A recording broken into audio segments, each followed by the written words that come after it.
Welcome to day 2 of Blue Talk's Amplify Your Message. I'm your host, Laura Lake, and today I am joined by my co-host, my guest co-host, Jan. How do you say your last name? Is it Rader? Raider, yes.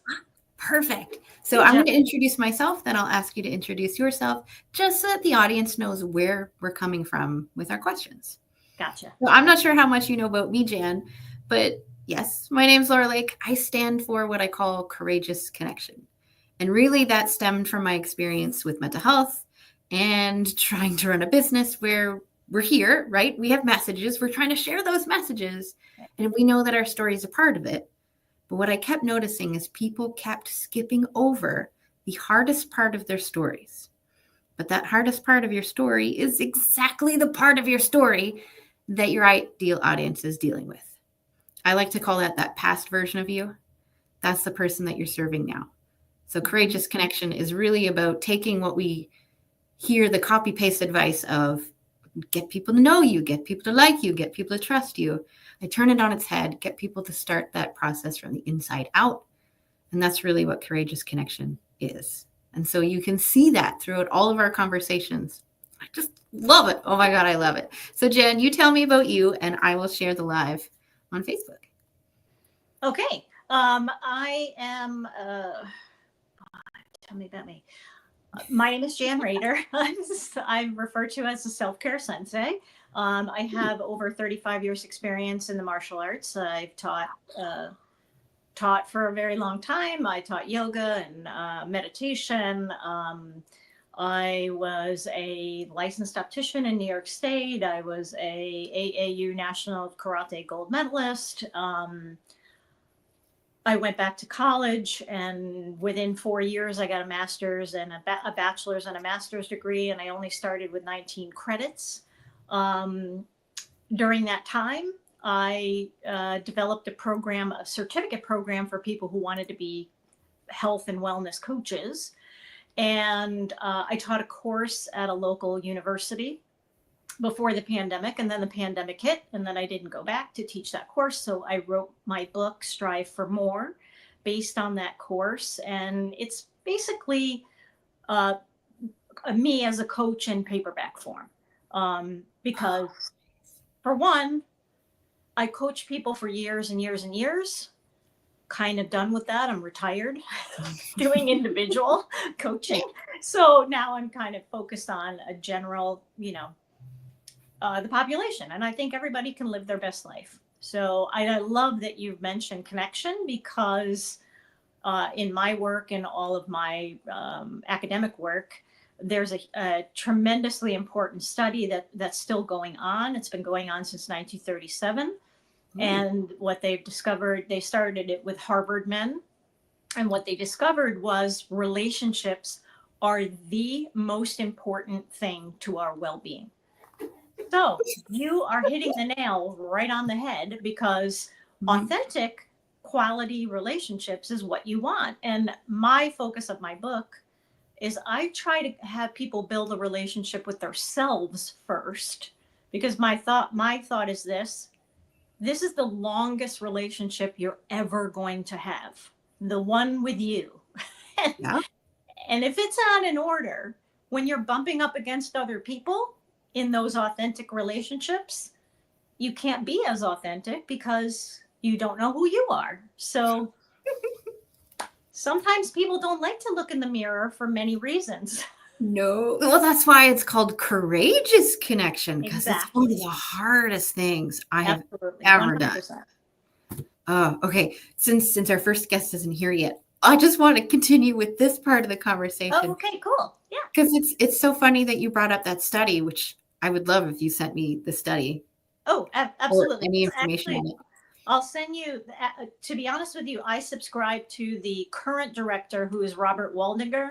He's done a TED Talk, fantastic TED Talk. I may have watched it. But it was originally called the Harvard Grant Study, and it was started by Grant, which I'm trying to remember what his first initials were. But I'm going to really date myself. A lot of people may not know Woolworths and yes. Grant. Grant owned a department store, and he was curious about happiness. And he wanted to start some kind of research on what makes us truly happy. And so he invested $10,000. This is 1937, 1936, 1937. That was a lot of money to invest in a study. And they decided to use 236, I believe it was, 238 at Harvard men. Side note, JFK was actually included in that study. And I don't know now, a lot of his documentation has been unsealed. Some of those documents may be unsealed, but he was a candidate in that study initially. But anyway, they started with Harvard men because again, the time, this is a time kind of thing. They figured those would be the happiest people. Harvard men. Now, today, you'd have people up in a twizzy about saying Harvard men are going to be the most happiest. But you have to remember, that was the time. That was what was assumed at that time. So anyway, studies chugging along. They're studying, the physical attributes. What was really different about it. And this is actually called, side note, it's a longitudinal study. Okay. Yep. To show you the length of it. And what they did was they tried to keep everything in real time. So instead of asking you something from the past, like, oh, how did you feel these last 2 weeks? They did real-time interviews, and then they also did interviews with friends and family of this study participants. So they got a sense of how they were with friends and family. So that's what made this different. Was they not only did the physical, but they also did the mental and emotional. And this has been going on now since 1937. I think the official start date might have been 1938, but you've got to prep for these kinds of things. So anyway, then as that was going along, they wanted to have, because if you know anything about a study, you want to have two separate groups. You want to have a control group and a regular group. So they needed a, quote, control group that came in with another group of men that were part of a juvenile delinquent study. So, and they were working with another two actually husband and wife team. So they were losing their funding. They decided to come on board with this study. They had now a control group. So now the study get even bigger. So I'll send you the article that I initially read about it because it's fantastic. This gentleman that wrote this article met with the then head of the study, and they went into a room where it was this huge room filled with reams and reams of data from this study, because remember, a lot of that data was on paper. Yeah. So a lot of it. So now, because you're thinking almost like possibly about 30 to 40 years of that data is on paper. Yeah. So anyway, and how he was just so overwhelmed with it. And he, of course, asked the then director, what have you learned? Well, you're thinking you're going to learn things about their physical, if you have low blood pressure, whatever, all this kind of stuff. And that wasn't it. It was relationships. How these folks relate to other people they were finding is the most essential thing to your happiness and your subjective happiness, which is really what we're talking about here. Mm-hmm. Subjective happiness, because I can say that, you have a happy face, you look like you're in good mood, It's hard not to be with this show. Yeah, I just love it.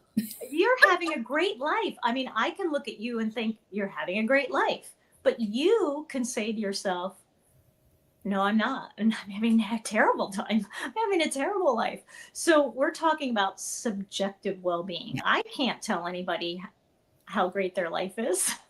They have to believe it themselves.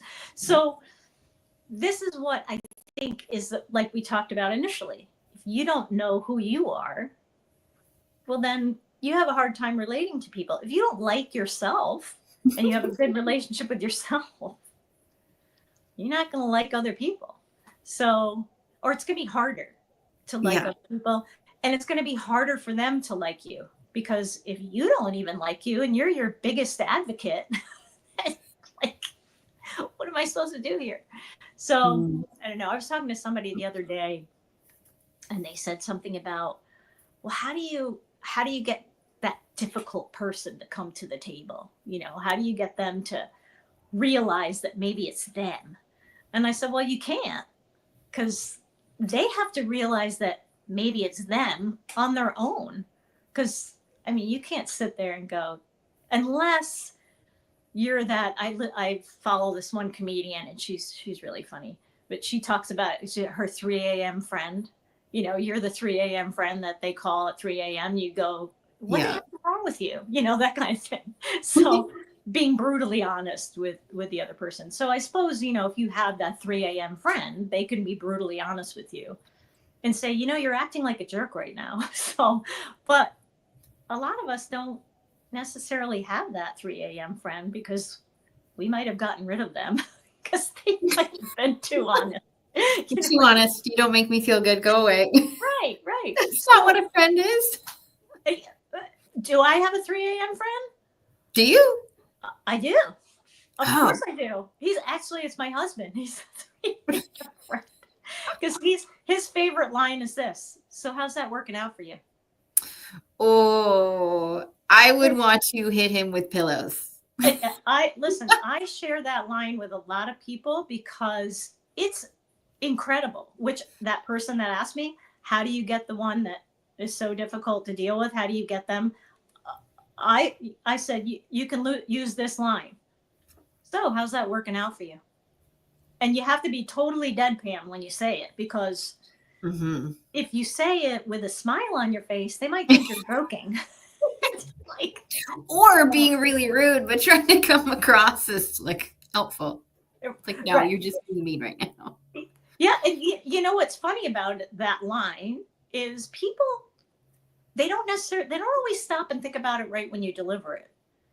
It's like when they go on their own, it really cuts right down to the quick in some cases, where you just go, God, maybe that isn't working out for me. Maybe I do need to alter something I'm doing here. Because that's the rub. Everything we do is from our own view. I follow a guru, Sadhguru.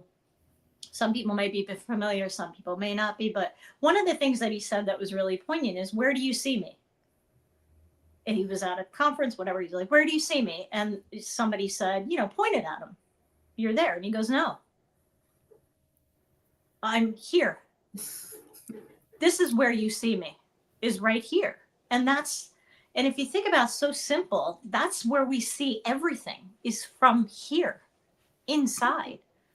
So this is not in good shape. And I'm not talking physically. But your feeling good physically also, obviously plays a role in how you feel emotionally and so on. But that's where I'm at. And it sounds to me like you're in the same place. You're getting people to dig down deep, look inside. How's that working out for you? So maybe you have to, change your strategy or something, your trajectory. I don't know. Just sending an email to our guest. Oh, awesome. Sometimes time zones are messed up. Yeah, well, they may join at some point. That would be great, because they're on their way. Yay! Their flight was delayed. The flight was canceled. The reason I asked about the study was, we had Ken Honda in with the Experts Boot Camp, and he actually, him and, who was in the same book as Ken? Jack Canfield, I think. Okay. Ken Honda and Jack Canfield, maybe. I'll have to double check. But part of the Blue Talks book series. Yeah. For those who've never seen it, we have celebrity people doing the forwards and stuff. I don't know how to join you. Daniel, I know you're watching. I resent you the link in your email, just as a quick reference. So if you click that link, you will join us backstage here on StreamYard, and then we can do our interview. We're waiting for you. That's okay. Yeah. We know your flight was delayed. Okay. So Ken talks a lot about happiness and happy money and, arigato money. Most people know that part. And when he did the foreword to volume 11 of Blue Talk, the book series, I was like, oh my God, Ken talks about happiness. Happiness is a part of the things that I talk about with Courageous Connection. How can I use that same topic, tie it into what I do, tie it into to celebrate some of the people doing our forward, and do it in a way that probably neither of these people have done before, because it's my perspective. And so I was like, what is the definition of happiness? Because that's where I always start, so that we start on the same page. And then I broke it down and basically was saying that relationships are the key to happiness. And here is how relationships have been in my life and shifted and all that kind of stuff. And now it's like everything that I do. So our guest is in the backstage. And now I'm gonna shift you again. Is that positive psychology researchers, and actually the father of positive psychology, Martin Seligman, he doesn't like the word happiness, which he wrote a book, Authentic Happiness. And then about 10 years later, he wrote another book called Flourishing. He prefers the term flourishing.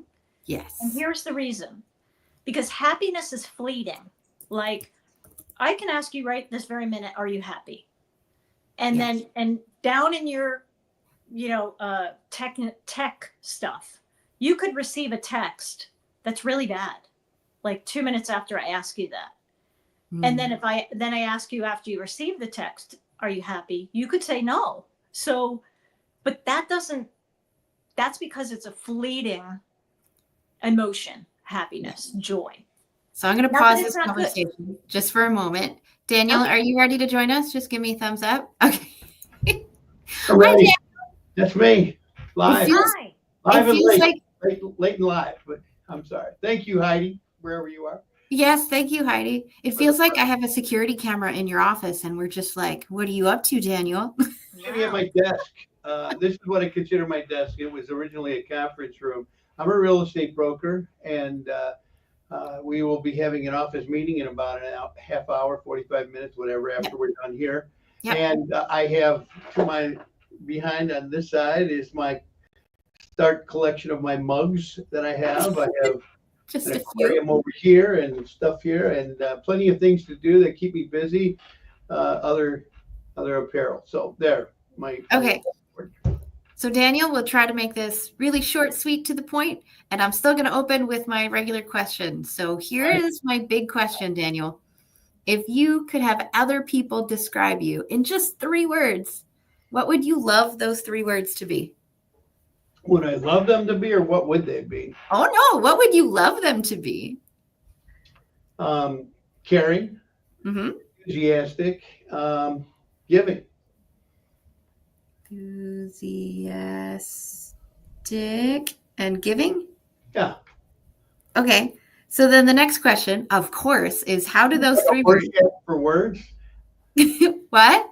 A Horseshack test for words with words? Horseshack. Isn't Horseshack where they have the ink blots and you look at them and you say what you think they look like? I don't know.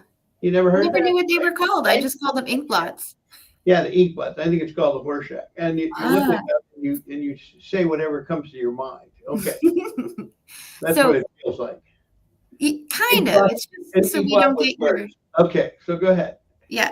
So then how do those words, caring, enthusiastic, and giving, how do they play a role in the key message that you have for people? Well, it's probably been the most fulfilling part of my life when I stopped thinking about myself and started thinking of other people. It became, using the experiences that I endured and overcame to help people traverse through all the challenges that they face or have experienced. And, I can help them get through it. And I mean it all. And I guess my intentions are well, whether they appreciate it or not. I guess I can be quite frank at times, is what I'm saying. We were just talking about that. Yeah, I can be pretty candid. And again, what you're seeing here is me. Okay, I don't have a phony background.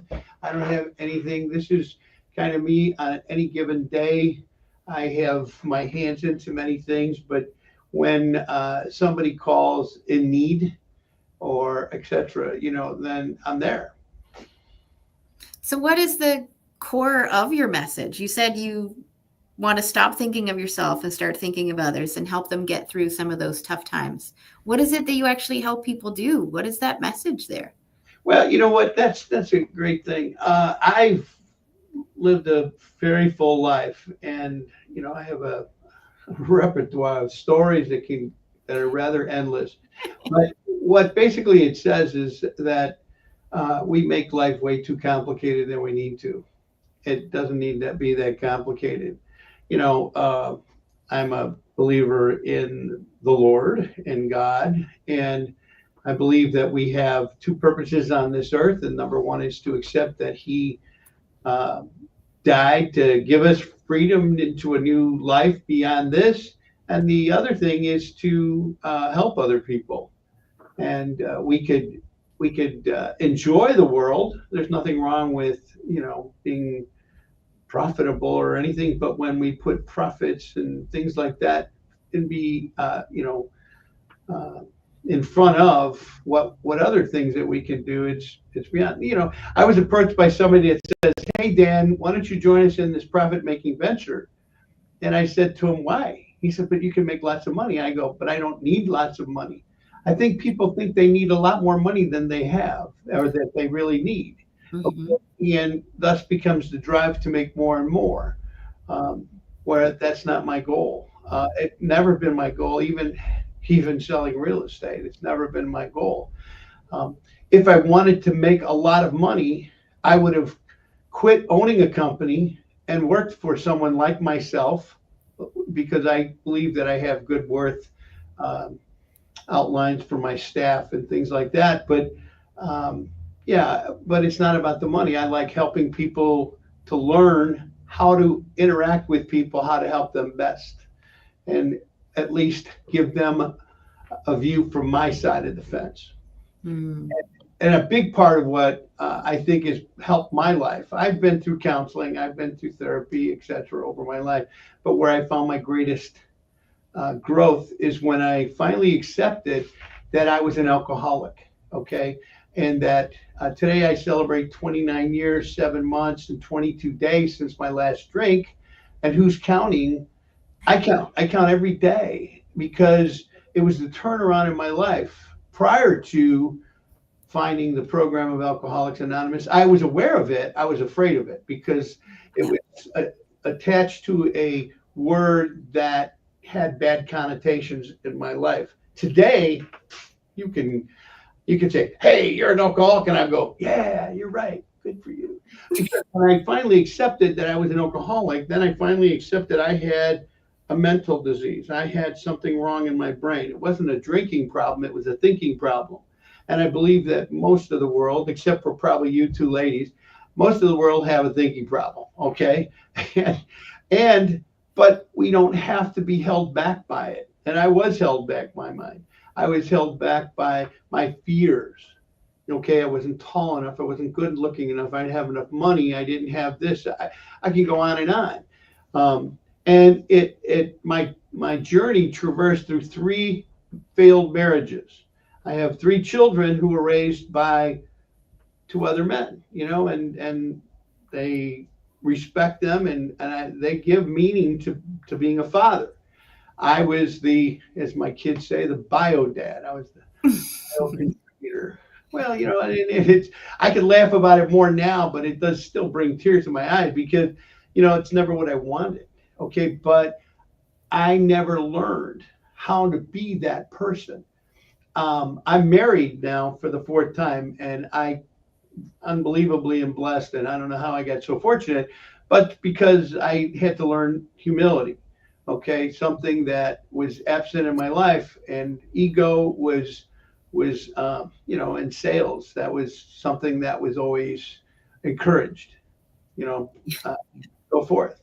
I've had 2 DUIs. Okay, and I don't ever want another one. And I'm pretty sure that if I keep abstinent from alcohol, I'll never have another one.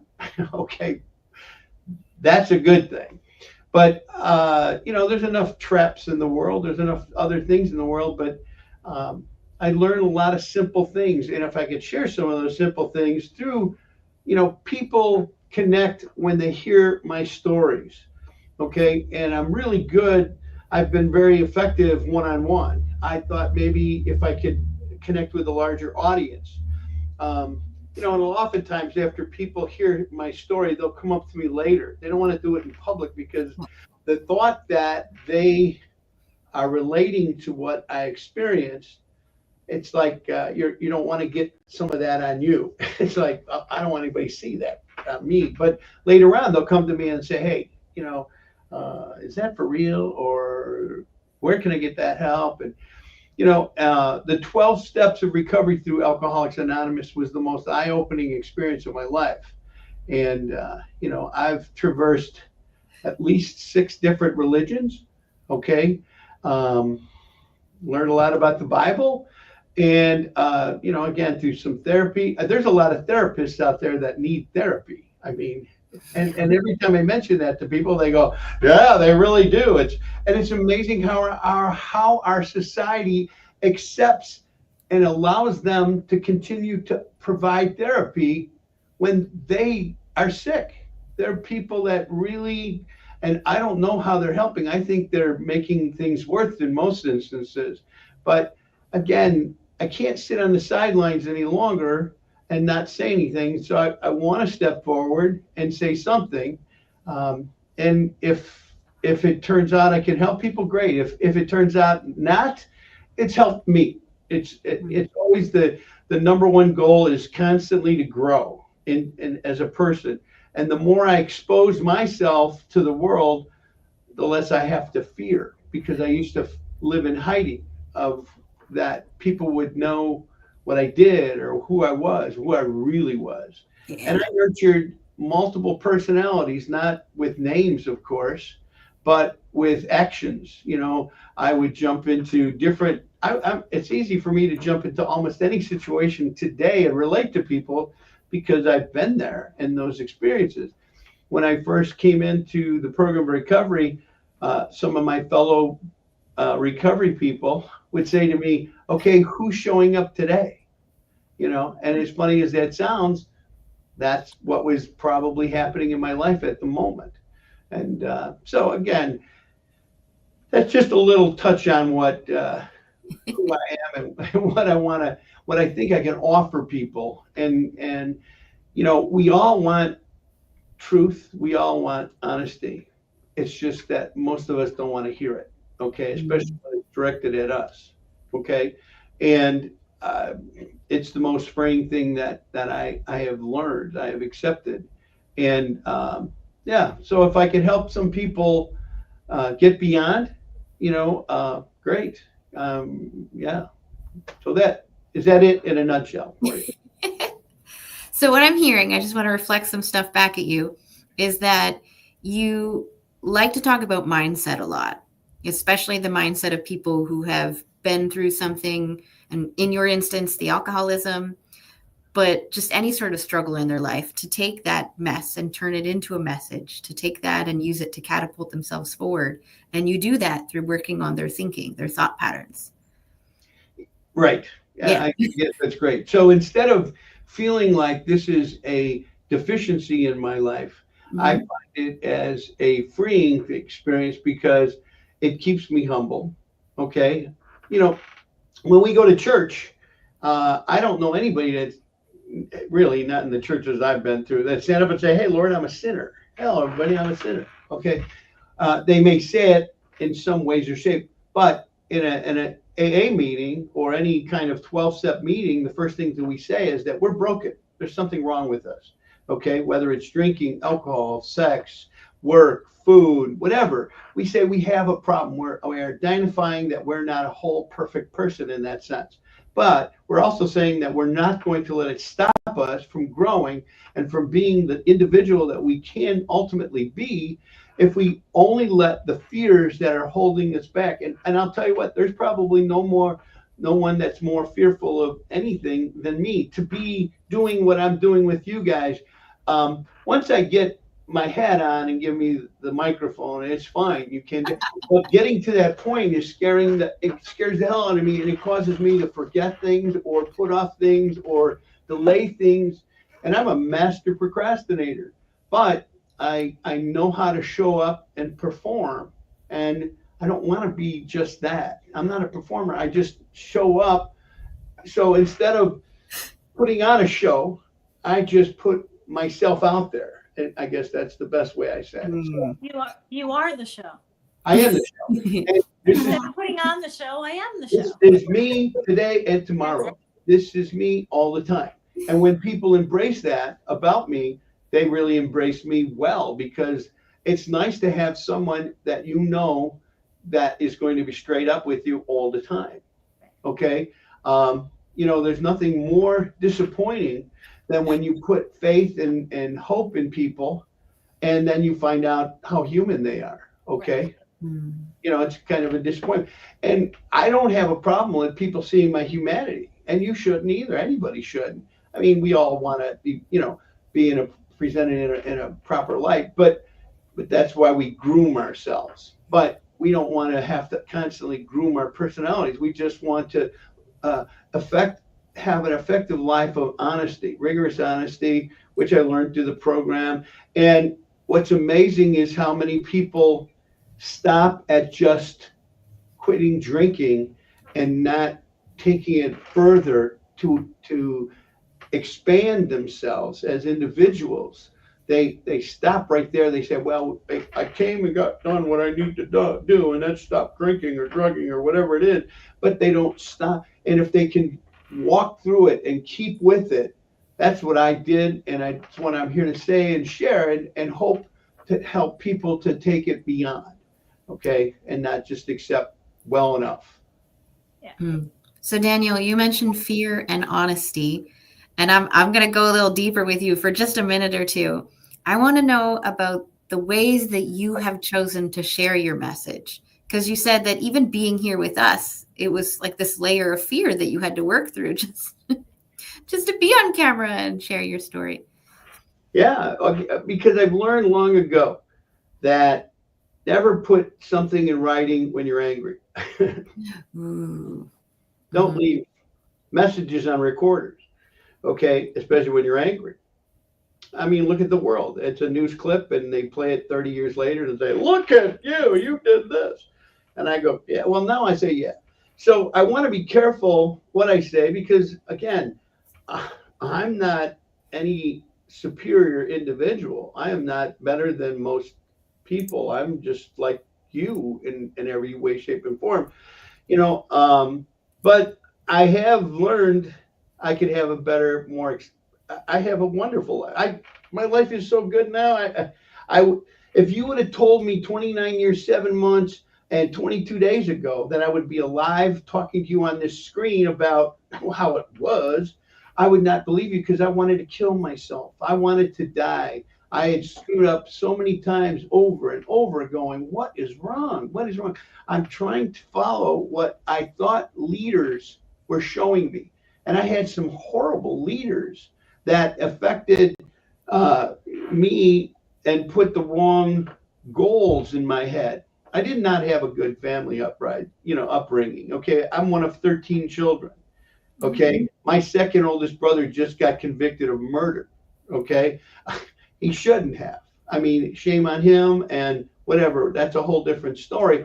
But I'm just saying that's not, now my wife, she's got 3 daughters. They've got grandkids. I have grandkids, but her grandkids call her grandma. My grandkids call me Mr. Dan.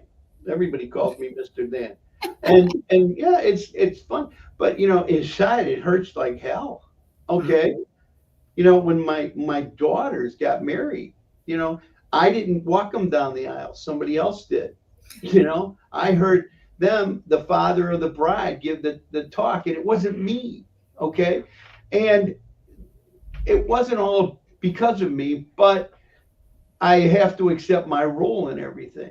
Okay. And it's a tough price to pay. I don't want to see anybody have to pay that if they don't have to.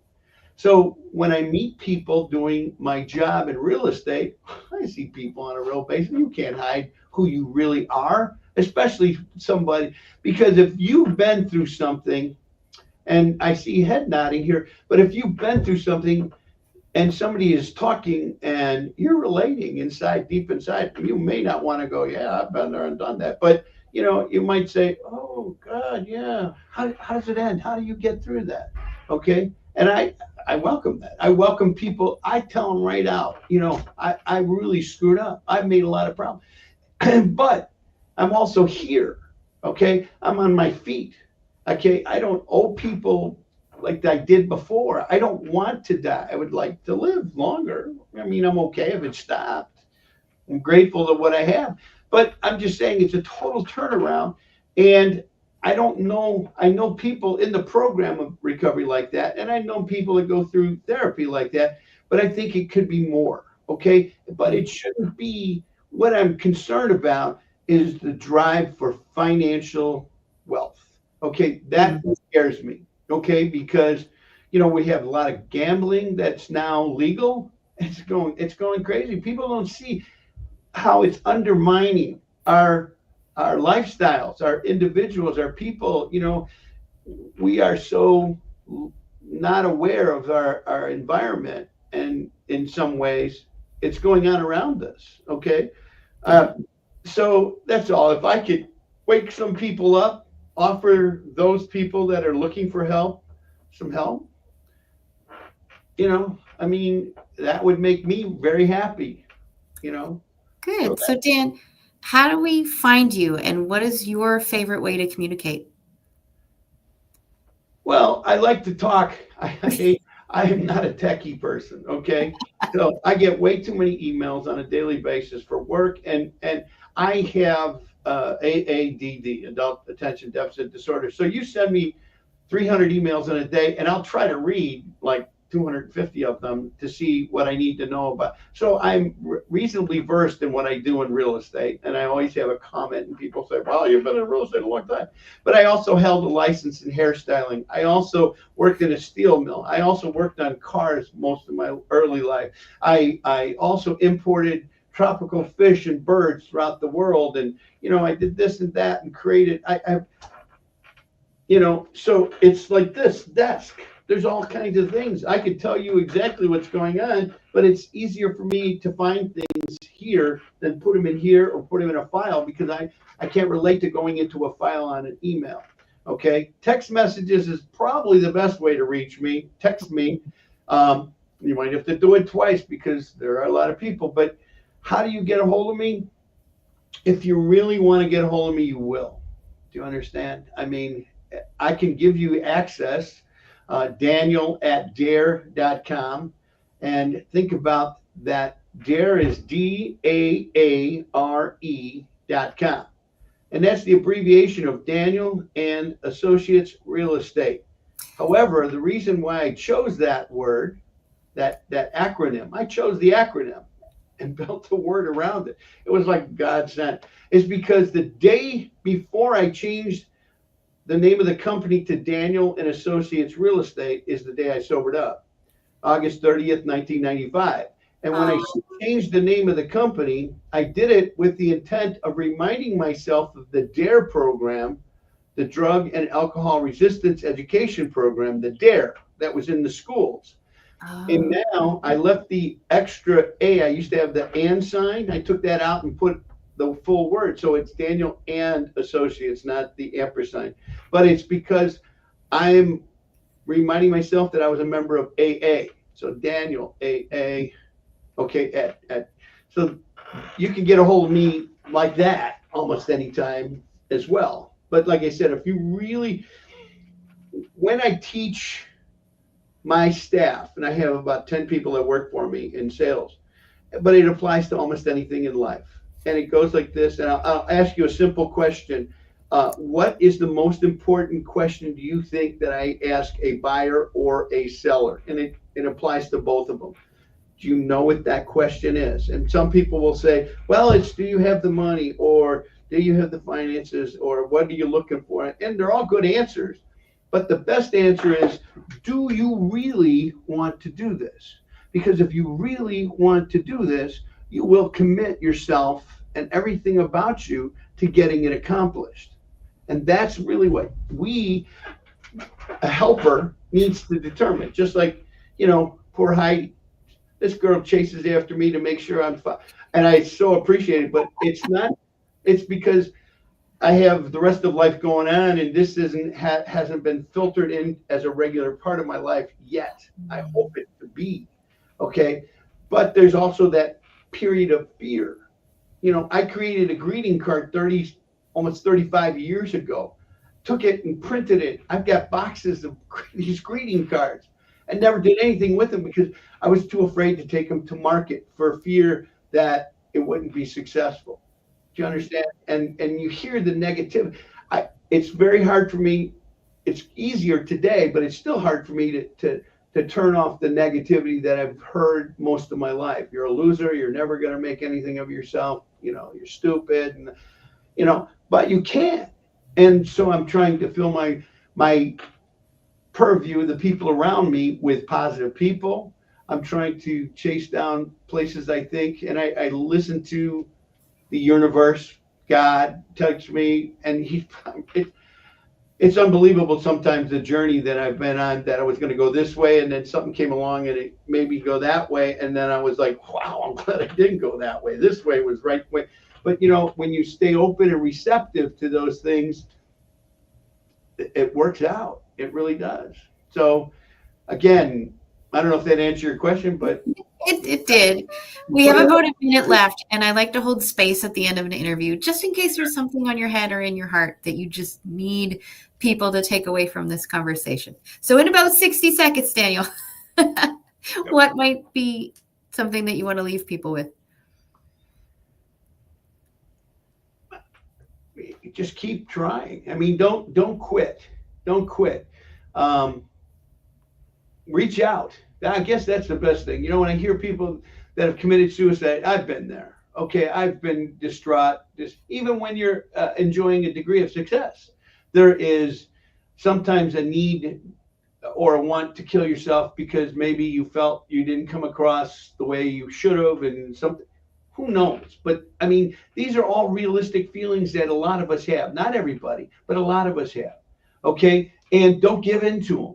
Okay, keep going. Find somebody to reach out to. Okay, keep only people that you feel comfortable sharing. Well, no, don't even worry about that. Be that person. Be the person you want around you. Okay, share whether they share or not, and they will either leave you because if they're uncomfortable about you being so honest, or they will gravitate towards you because that's what they really want, and maybe they need somebody to teach them how to be that open. Okay, and I got to tell you, I really do. I have a really wonderful life. Some core people. When I sobered up, I thought everybody was my friend. When I got sober, I realized that not everybody was my friend. They were just acquaintances. Okay, that I was calling and trying to fit in this square peg, a round hole in a peg or whatever. And I learned that people have to earn that right. And it's okay to be an acquaintance. And it's okay to let people be who they are. When they're ready, they will be. Just continue to be the best you can around them people. And you can affect change around you. And you can continue to grow, but you'll affect the change around you. Oh, that's a perfect thing to end on. Daniel, I want to say thank you so much, and so glad you did make it here with us. Well, thank Heidi, and thank you for waiting for me and helping, and I'll try to be a little bit better and effective on time. Awesome. I didn't know what to expect, to be truthful, but now I know. So you had 5 minutes to the next one, but that's okay. All right, thanks, lady. A pleasure. You going to knock me off, or how's that work? I'll remove you. No worries. You'll remove me. Okay. Thank you. Bye. Okay, Dr. Tanya, I see you. Just give me a thumbs up if you're ready to join us. Awesome. I love that house. Oh, Thank you so much. Appreciate it. Good morning. How are y'all doing today? Good. My cheeks hurt a little. I just love this so much that my heart is like, oh, it's going to be another fun day of some yes. It's going to be great. I heard a little bit of what Daniel was talking about, and what a positive message to really just embrace who you are and continue forward in spite of everything. So I appreciate him sharing. So Dr. Tanya, do you want me to call you Dr. Tanya or just Tanya? You can just call me Tanya, Laura. That is perfectly fine. Tanya? My apologies. You're okay. You're okay. good. Okay, so Tanya. Just correct me if I don't say it correct, okay? I promise. Thank you. So Tanya, what I like to ask everyone is a question just to shake things up. Okay. I don't want pre-programmed responses. I want to get to know who Tanya is. Okay. So Tanya, if you could have other people describe you in 3 words, what would you love those 3 words to be? That I am an honest person, that I enjoy life to the fullest. I know that's not a word, but that's more of a sentence. But honest, carefree, and dependable. Carefree and deep. I can't write as fast as you could talk. You're okay. Enjoy life to the fullest. Really, what I'm just looking for here is like the energy behind the words. Sure. Because what these words do is they tell us a lot about who you are and how you show up without you ever telling us who you are and how you show up. So true. So the follow-up question, of course, is how do these words, and I'm just going to use the singular words, honest, carefree, and dependable, how do they play a role in the key message that you have for people? Wow, that's a really great question, Laura. It's deep too. That's me. Welcome to me. I love it. I think one of the things that's most important is the fact that, we live life a lot of times just in sort of a vacuum, if you will. We get in our day-to-day grooves and we do what we need to. It becomes so routine. And a lot of times I think we don't take time to think about what is it that we need that will help to make us thrive. And for me, I want to be able to know that I am adding to people's lives in a positive way. And that when after they've interacted with me, that they have had a really great experience, but that they can go forth and continue to bring joy in other people's lives as well. So that's how that shows up for me. Oh, definitely. So you just want to sprinkle sunshine everywhere and have I love that. I steal that from you, sprinkling sunshine. Yes, absolutely. And it's funny you say sprinkling sunshine, because one of my mantras that I say on the daily to most people that I run into is, hey, sunshine, how's it going? So there's that connect that's there. I'm telling you. I was going to say sparkles. And then I'm like, for some reason, my mind is telling me, no, we got to put the word sunshine in there. There you go. That's that intuition. I'm telling you, you're good. You're good. You're good. You're speaking to my soul. But no, really, I want to bring that sunshine. As Daniel was talking about, just to echo some of his comments, a lot of times we can get in our day-to-day routines and we forget about ourselves. And as we do that, sometimes we can go into those dark spaces and sometimes stay there. And that can create an environment that's not the healthiest.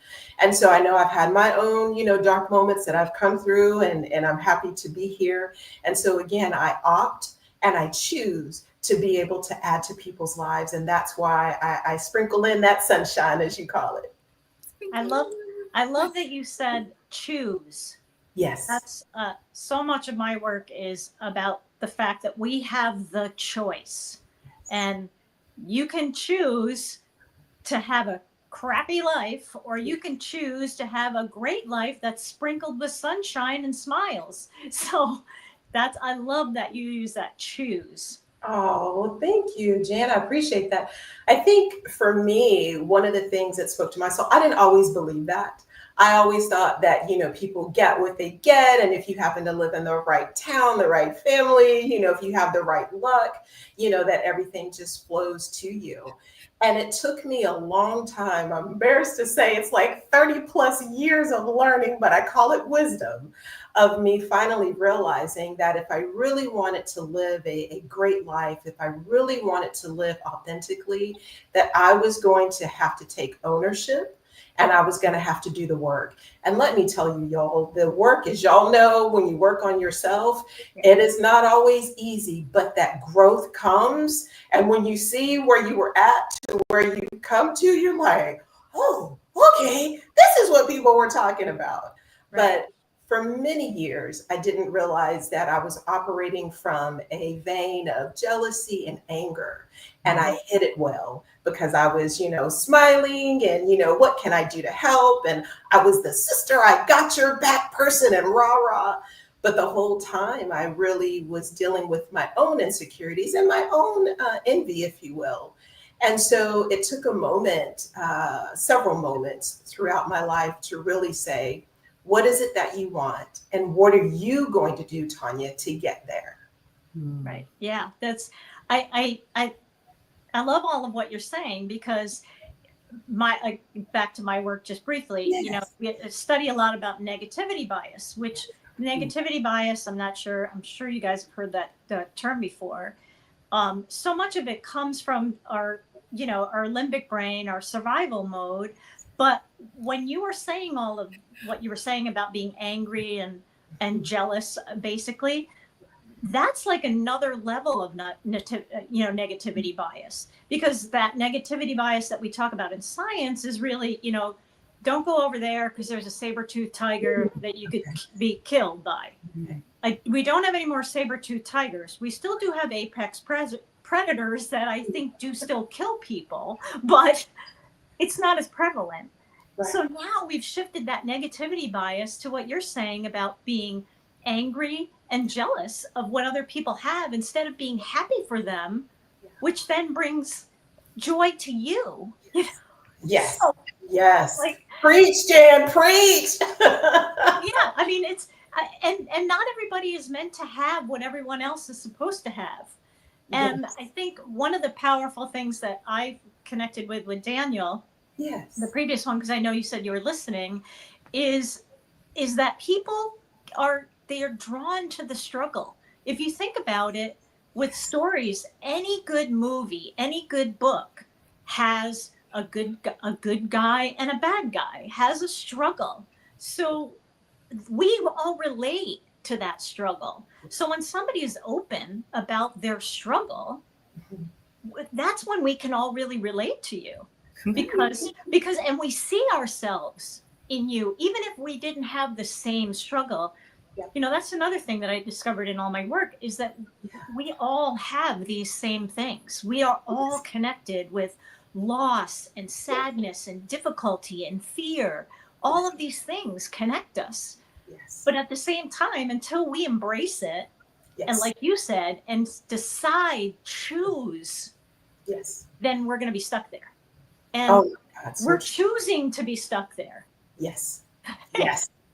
What is it, that the Eagles song that I like, and I'm going to paraphrase it, but we're all caught, but we're all prisoners, but we don't even realize we have the key. That's right. That is so true. Oh my gosh.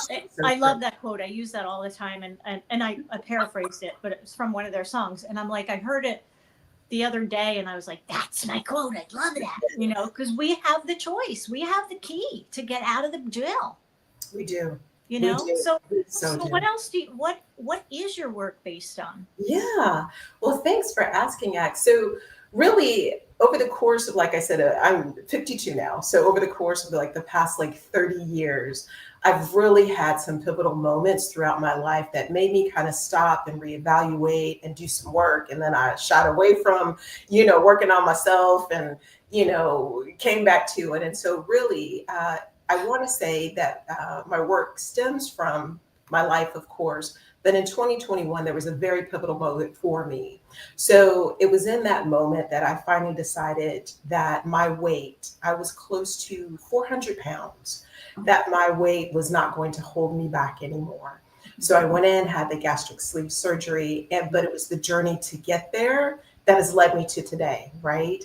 And so going through working on myself and realizing why the weight was there, why I was really self-sabotaging. And again, a lot of that was rooted in trauma, anger, jealousy, the whole 9 yards, even though I had the facade of, oh my God, I'm so happy for everybody and I'm so positive, right?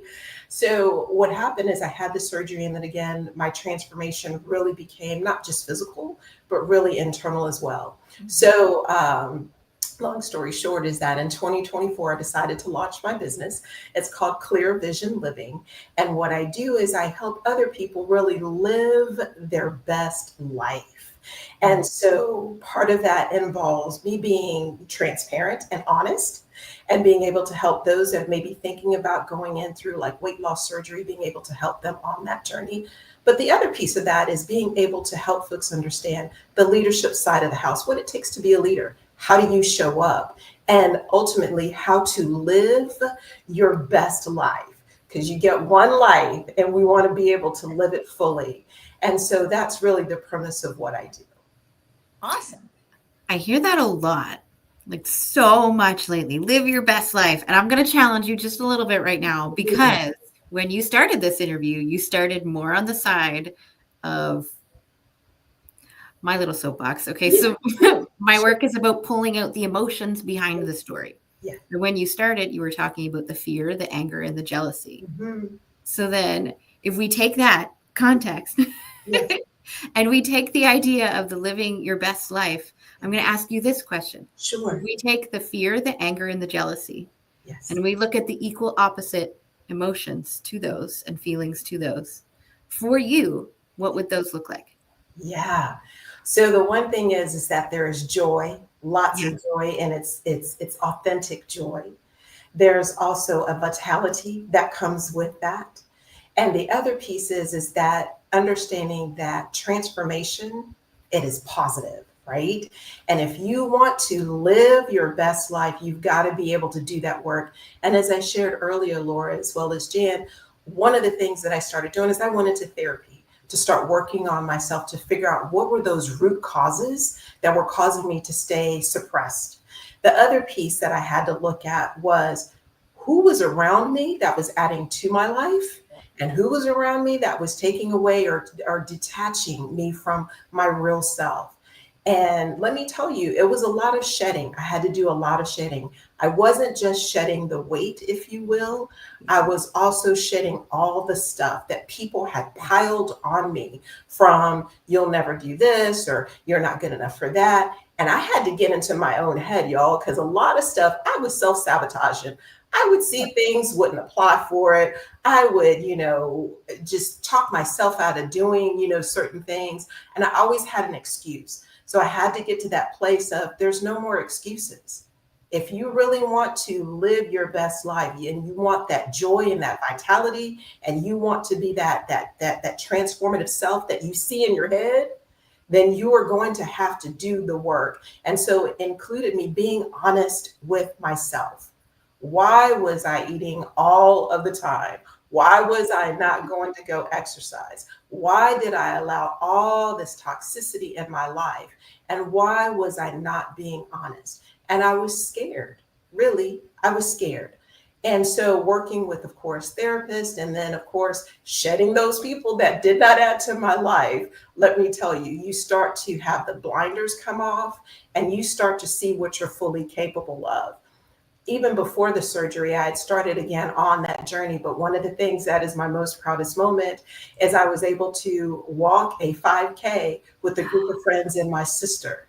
And while I was so scared, and all I could think of, well, what happens if I come in the very last? Not thinking about, even if you're the last person, you did it, right? Because my mom was in that negative slant.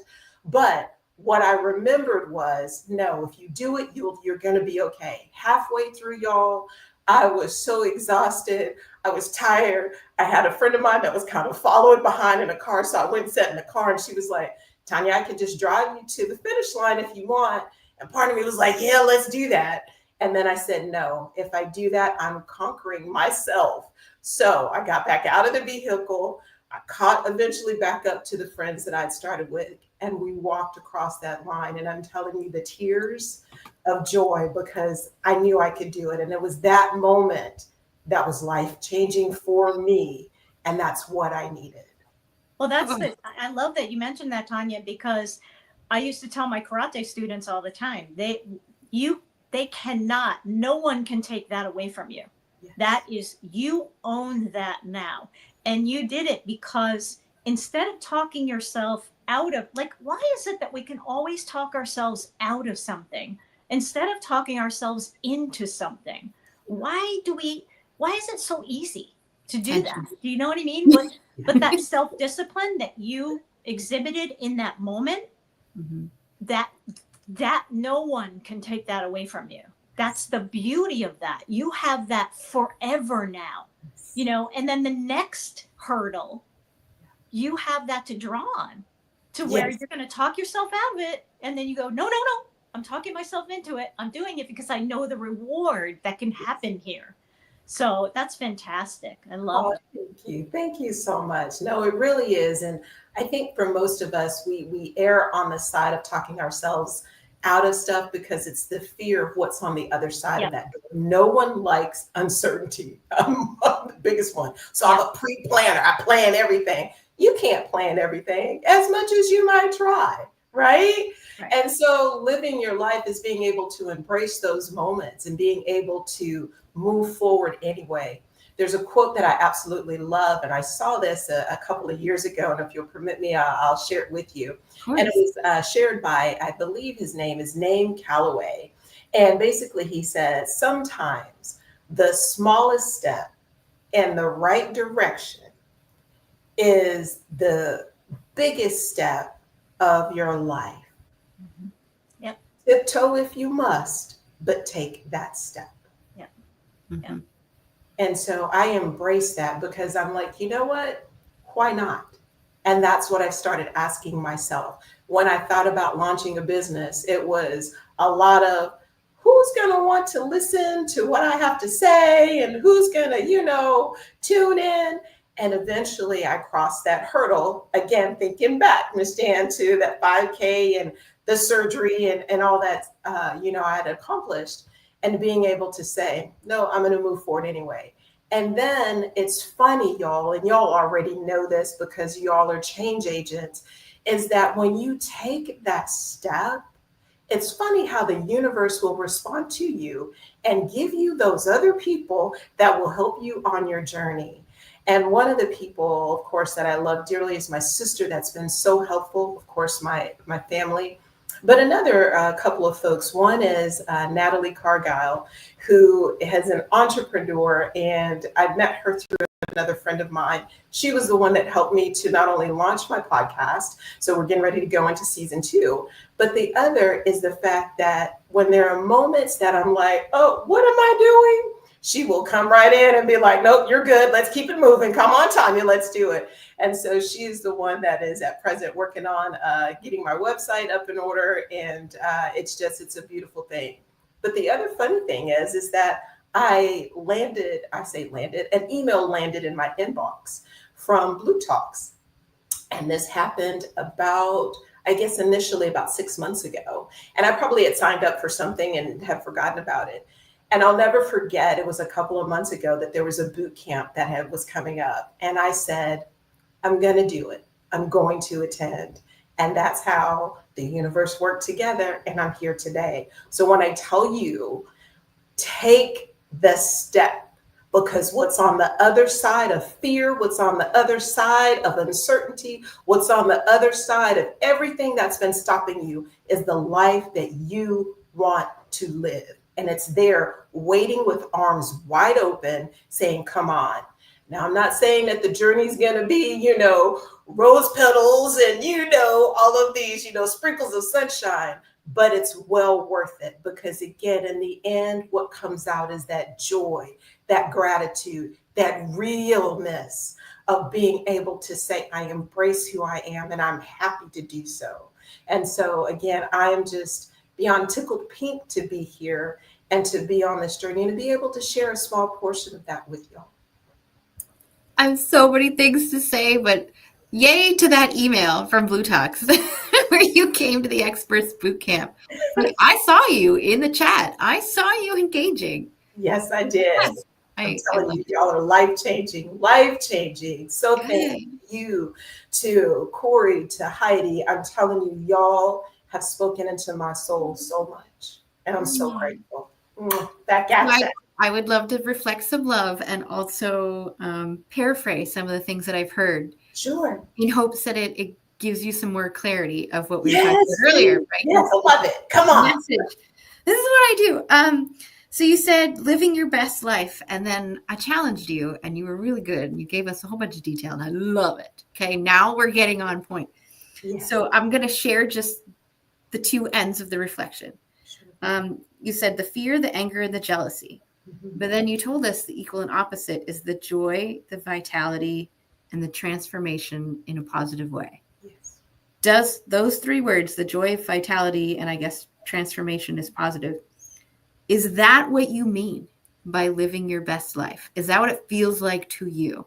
Yes. Yes, it does. now all of a sudden, Yes. you have defined what living a best life looks like to you and how you help people accomplish that.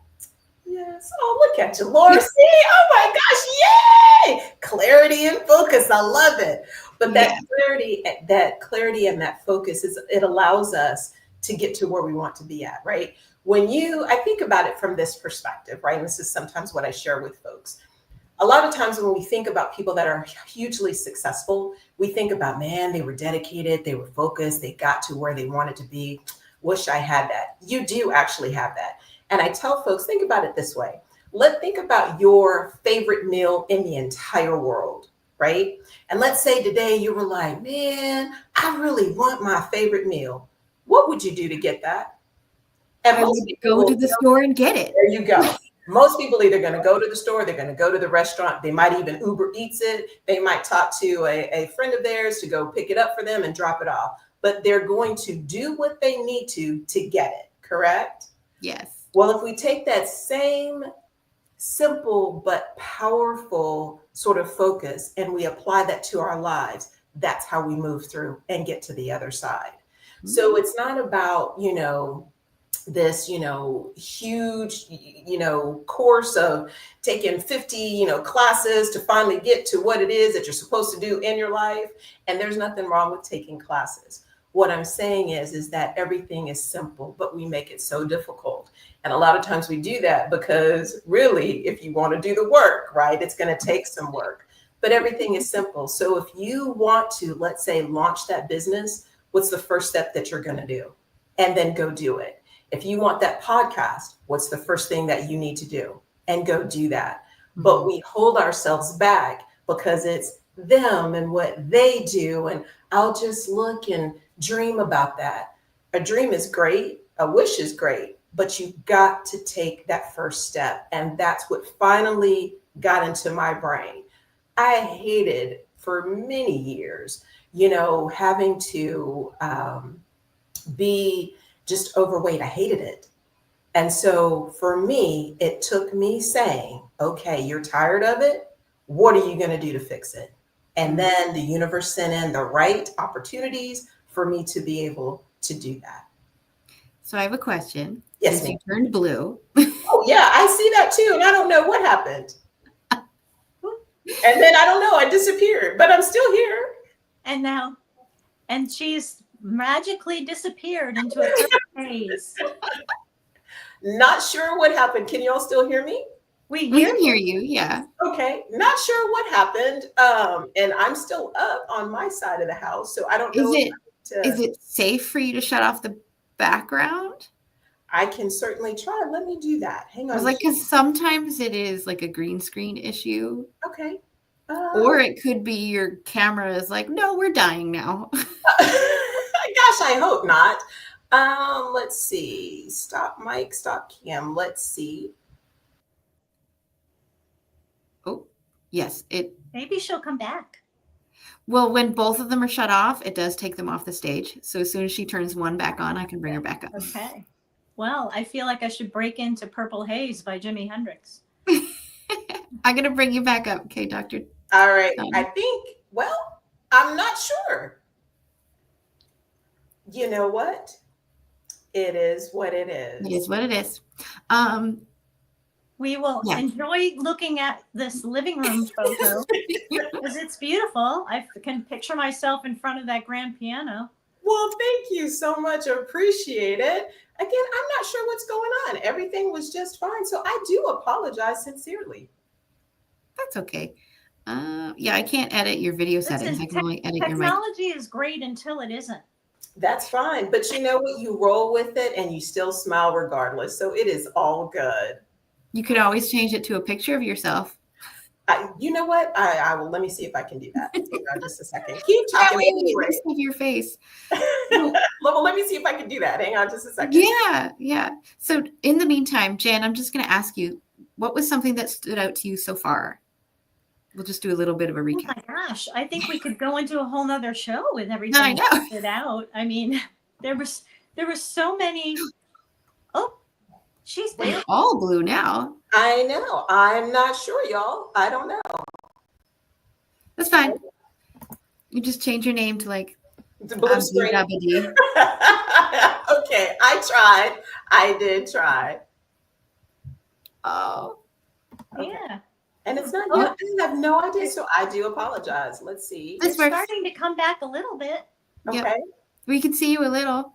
Okay. Well, that's positive. I don't know. Well, anyway. Yeah, we'll keep talking.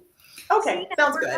We're helping anybody out there that wants to take an endeavor like this and do it, and that you're gonna have these technical issues, and it's okay because you're not alone in a technical issue. No, you're not. And you have to roll with it and still smile. And Right. so it'll be Absolutely. okay. Absolutely. So I want to shift gears just a little bit Sure. into the different ways that you have chosen to share this message. Sure. Yeah. So, okay, there's the typical three, the speaking, the writing, the podcasting, which you're doing right now. Yay, go you. Yay. Have you done all three of those? I have actually. And so, and part of my background and what I do on my day job, if you will, is I do have the opportunity to facilitate different workshops on a variety of topics, things related to, leadership, as well as, effective listening, and then, of course, emotional intelligence. In addition to that, the other pieces I just shared that I do have that podcast. Season 2 will be upcoming. And then the other is that I had the opportunity to go ahead and submit a chapter for the upcoming book that you all are going to be promoting and putting out. And so, yay! These are just two. I only have two currently. So other than that, yeah, that's what I've been able to do. And again, I'm still trying to work on this blue screen, so I do apologize, y'all. No worries. So then, okay, so you've written your own podcastings. Yes. Do you do live stages too? I do, and I have. My most recent was probably a couple of years ago from United Way, which is, as you all know, a nonprofit. Yeah. But went and talked to them a little bit about leadership and kind of like diversity within leadership. And so that was really a neat experience as well. But yes, ma'am, I do also do live stage as well. Ooh, okay. So the expanded question of this is if we forget about those top three that everybody tells you need to do. See, this is wonderful. Okay. Do you do other ways of sharing your message? And some of the things that came up, just to give you some ideas, is some people like to sing, some people like artwork, some people write poetry. Sure. Like, yeah. Yeah, so I did put a picture up. I don't know if y'all can see it or not, but that said, I do have a tendency to write really songs.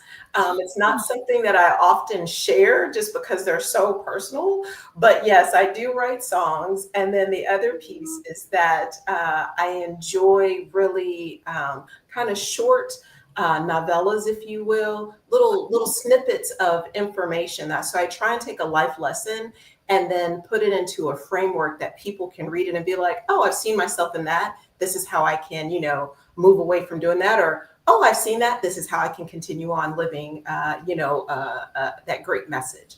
And so little things from how to, set a goal and achieve it, to maybe I need to think about, is this person a positive person or a negative person, and whether or not I want that in my life. that's a huge question in and of itself. Yeah. And yes, let me tell you, I have learned a lot over my years of being on this earth, is that I was a really huge people pleaser, and I was always trying to make other people's lives that much better. And really what I was doing, what I learned, what I was doing is I was giving what it was that I needed to receive instead of focusing in on myself.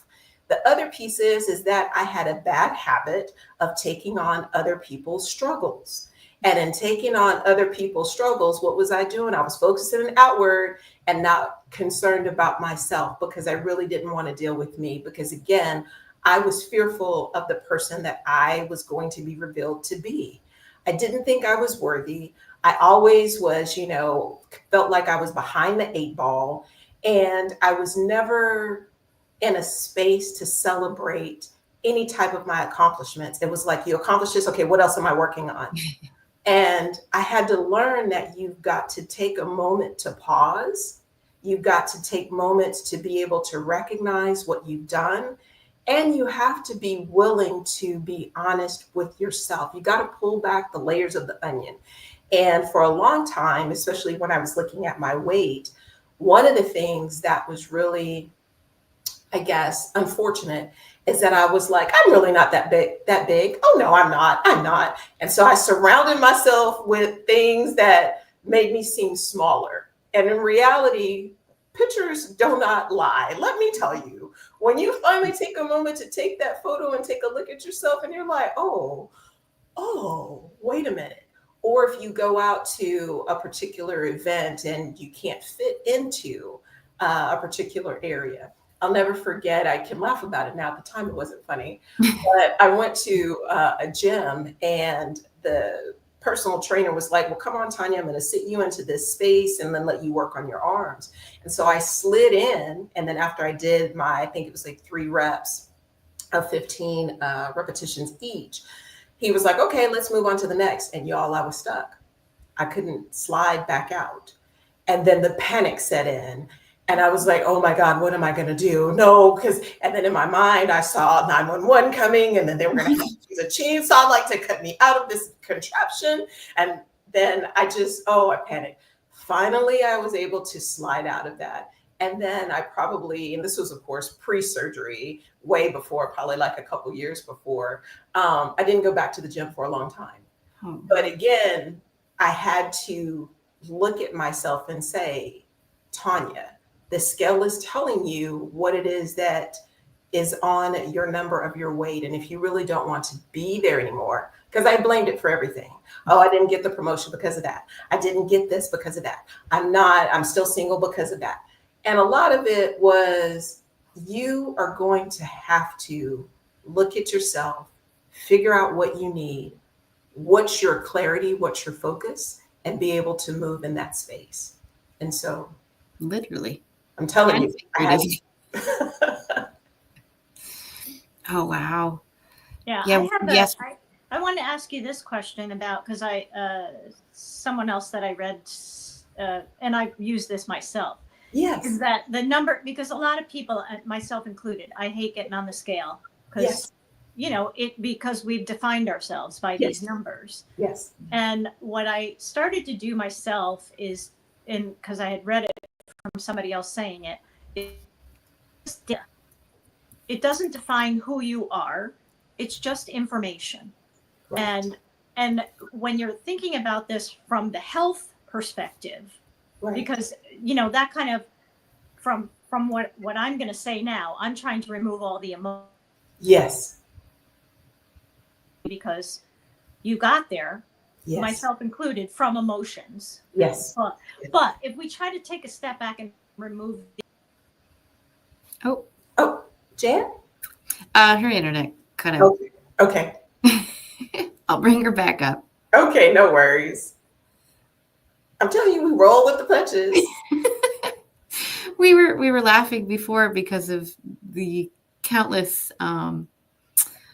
pivots, which I want to yell really loud, that we've had to do on this show because of tech issues. Girl, it's funny. My podcast is called Pivotal Pursuits. There's always a reason things happen. Oh my God, it's so good. I'm telling you. But you smile and you continue on, and it'll be just fine. Continue. I don't know where she was going, Okay. but we are at the time that I'm going to ask you, like, where do we find you, and what is your favorite way to communicate? Sure. So right now, the best way to communicate with me is going to be via my LinkedIn, which is Tanya Lowery, or you can send me an email at tanya@thepivot.cc and reach me that way. My website is being worked on by, like I said, Natalie Cargyle of the Connect Network.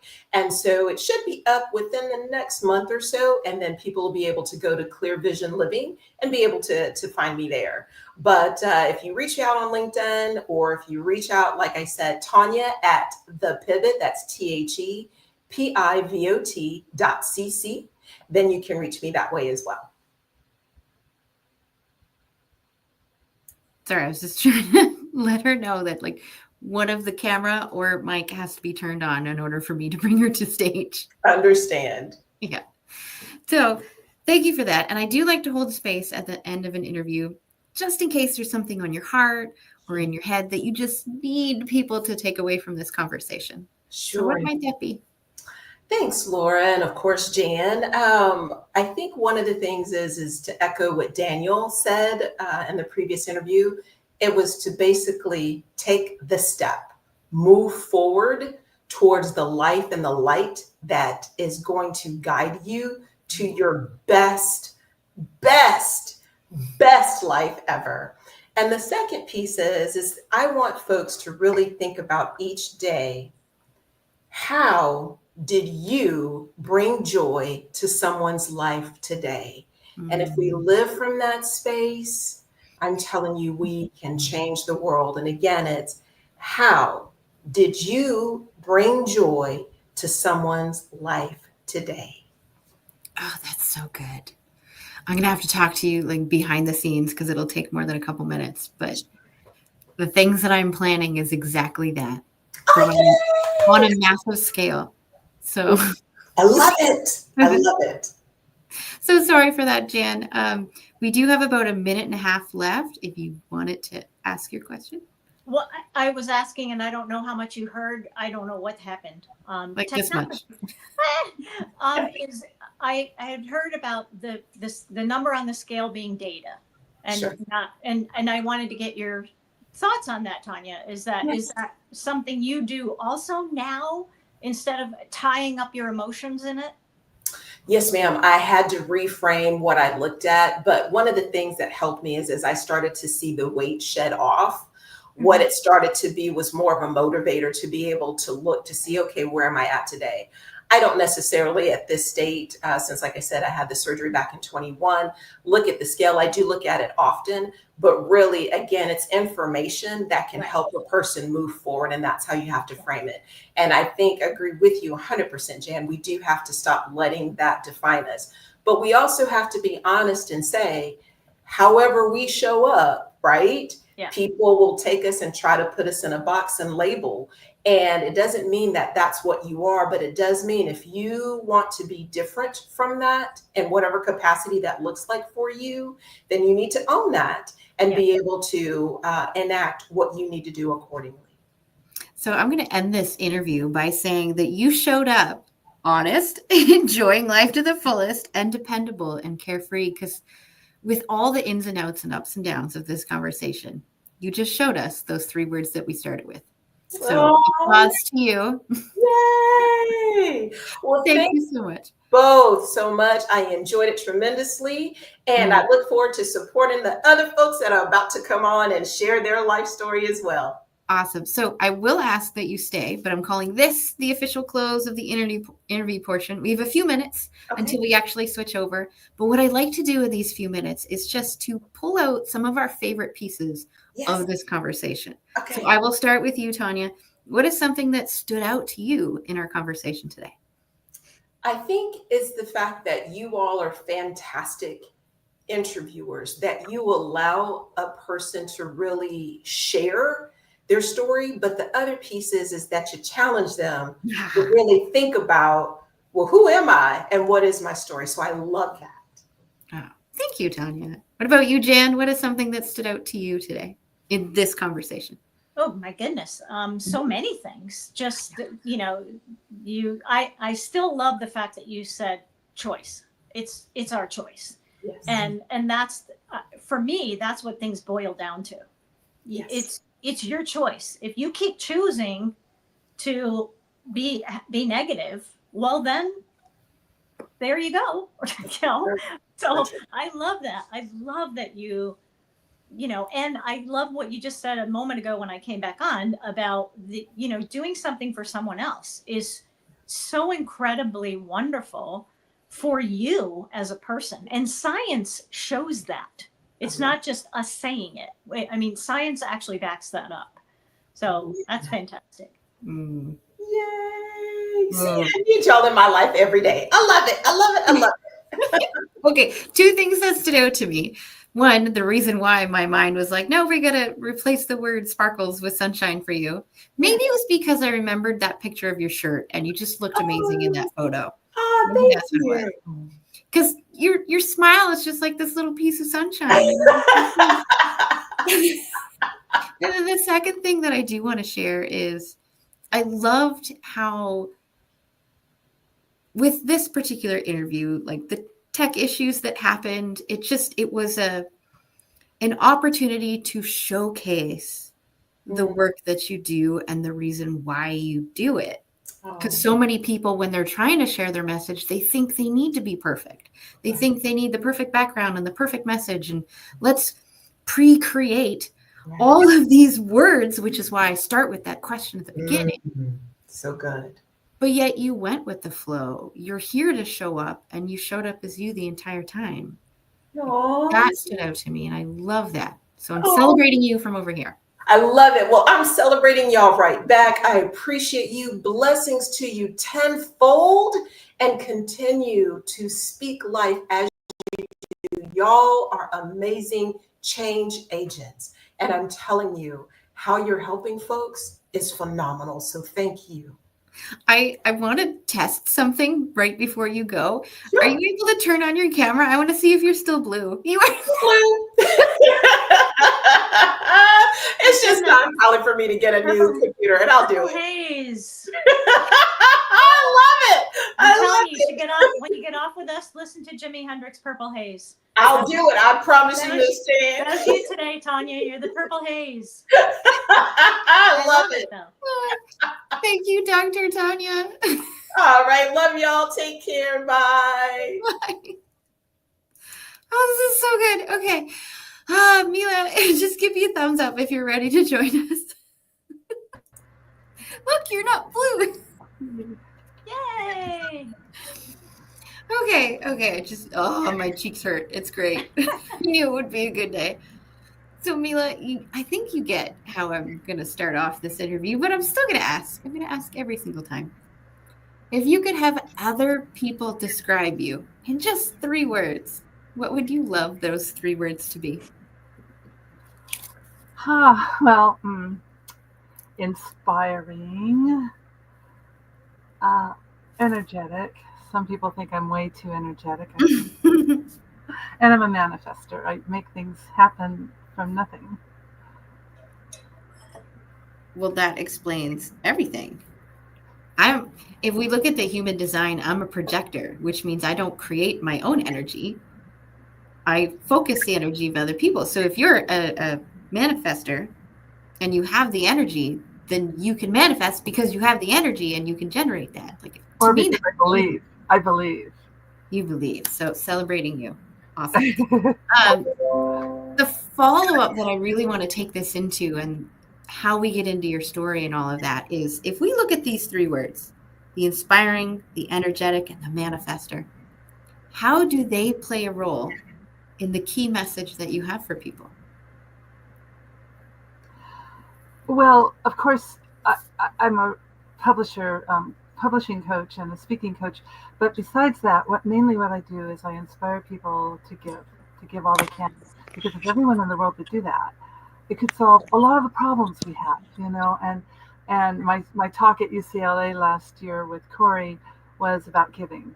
And so I think it's more about how much can you give? And because I grew up in utter poverty with no dinner, no lunch sometimes.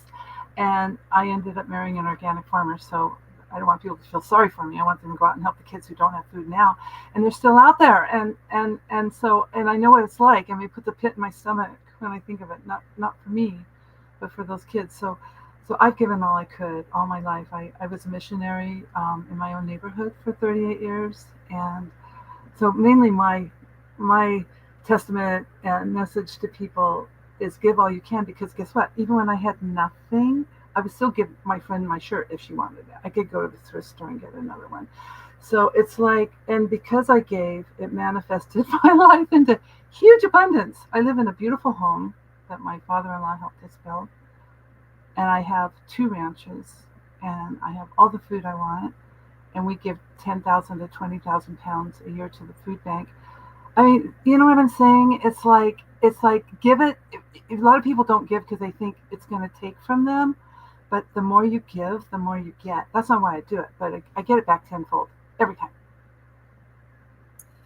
That's my main message in life. Yeah. Yeah, no. Oh my God. My heart like swells, and I get at least the other side of that, of the not having the food. I'm not sure if you know, I was using the food bank for like 5 years straight. It was not a good time in my life, but yet in those moments where I did have just that little bit extra, or there was something where I knew our household would not eat it, I would give it right back immediately without thinking, because I'm like, here is my opportunity to give, knowing just what you said. I get it back tenfold. And there's somebody else that feels what I'm feeling, and I could put a smile on their face. I don't even need to know them. This feels amazing. That's How right. does it feel now? Yeah, it just, I don't want to see other people suffer. I guess I have so much empathy for people. I don't know if I'm an empath. It's just, I can feel like animals and people, and because of my meditation, I've done all of my life since 18, 20, at least 20 minutes a day. You know, we have to do that big thing. None of that 2-hour stuff, you know. I mean, unless you really want to. Even 4 breaths will do it. But I don't miss, because if I miss, I have a bad day. It's like a refueling, you know. So I think it's just believing and living your life and giving all you can. I don't know. To me, that's everything. In fact, I wake up every morning and try to think, how many ways can I give today? But I don't want anyone to know. So I wrote a whole book about that. It's called The Unlikely Avatar, and it's about giving without telling people you're doing it.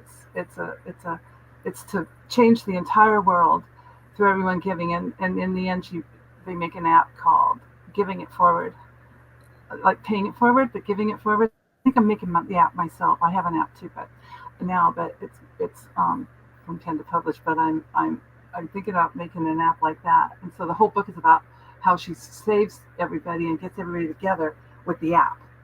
Anyway, it's crazy, but it's a really good book. It's actually about a very humorous. Okay, I don't hope this is okay with everybody. A very humorous yogi in India who plans his next life as a surfer in San Diego. Oh. It's provocative, yeah. I was just about to ask where San Diego is, and then I was like, no, in my mind, the word is San Diego, California. I was like, oh, I know where California is. Okay. It's where I boogie board. It's the most beautiful warm water all summer. You know, 65, 70 degrees. I go there to boogie board. So what got you into publishing? Well, it's really fun. I have a funny story about that. Okay. When I was little, you know, and I had no food, and I was 8, and we went to see Mary Poppins, and you know, the first one, which dates me. I just turned 70. So anyway, and my famous grandmother had her career until 94. So I'm just getting going, right? Anyway, so so what happened was, I came home and I drew those chalk drawings, and I can't even draw stick people, so they were probably pitiful. I'll never be an artist. And so I closed my eyes, I shut my bedroom door, and I jumped onto the painting, thinking it would transport me to the world of merry-go-rounds, penguins, and flowers, and it didn't. And I tried 8 times. Now, I still believe I can do it, because I've done other things in my meditations, but I thought I could do it, but I couldn't. So then I thought, well, darn, if I can't make the world with a drawing, maybe I can write a book like Nancy drew in Oz. I grew up in Oz. My mom had all 14 books and read them to me. Then I read them. Then I read them to my daughter. Then I made 3 of them into musicals. I've written everything here behind me. And so that's all of the audio work and other books around here too. And so I started writing a book, and I wrote a page and a half and I quit because I was 8. But then when I was 18, my mother said to me, Mila, I know you've always wanted to be a writer, and she was a teacher. Why don't you just write 1 sentence a day for a month? I went, oh, I can write 1 sentence a day for a month, but you can't. It's like potato chips. I would write a page and a half, 2 pages, 3 pages, and by the end of the month, I was a writer. And now I do that to people when I teach. I say, just write 20 minutes a day. Toni Morrison, the famous author, told us one time that she had only 15 minutes a day when she wrote her first novel because of children and work. And so, but the rest is history. She became a famous novelist.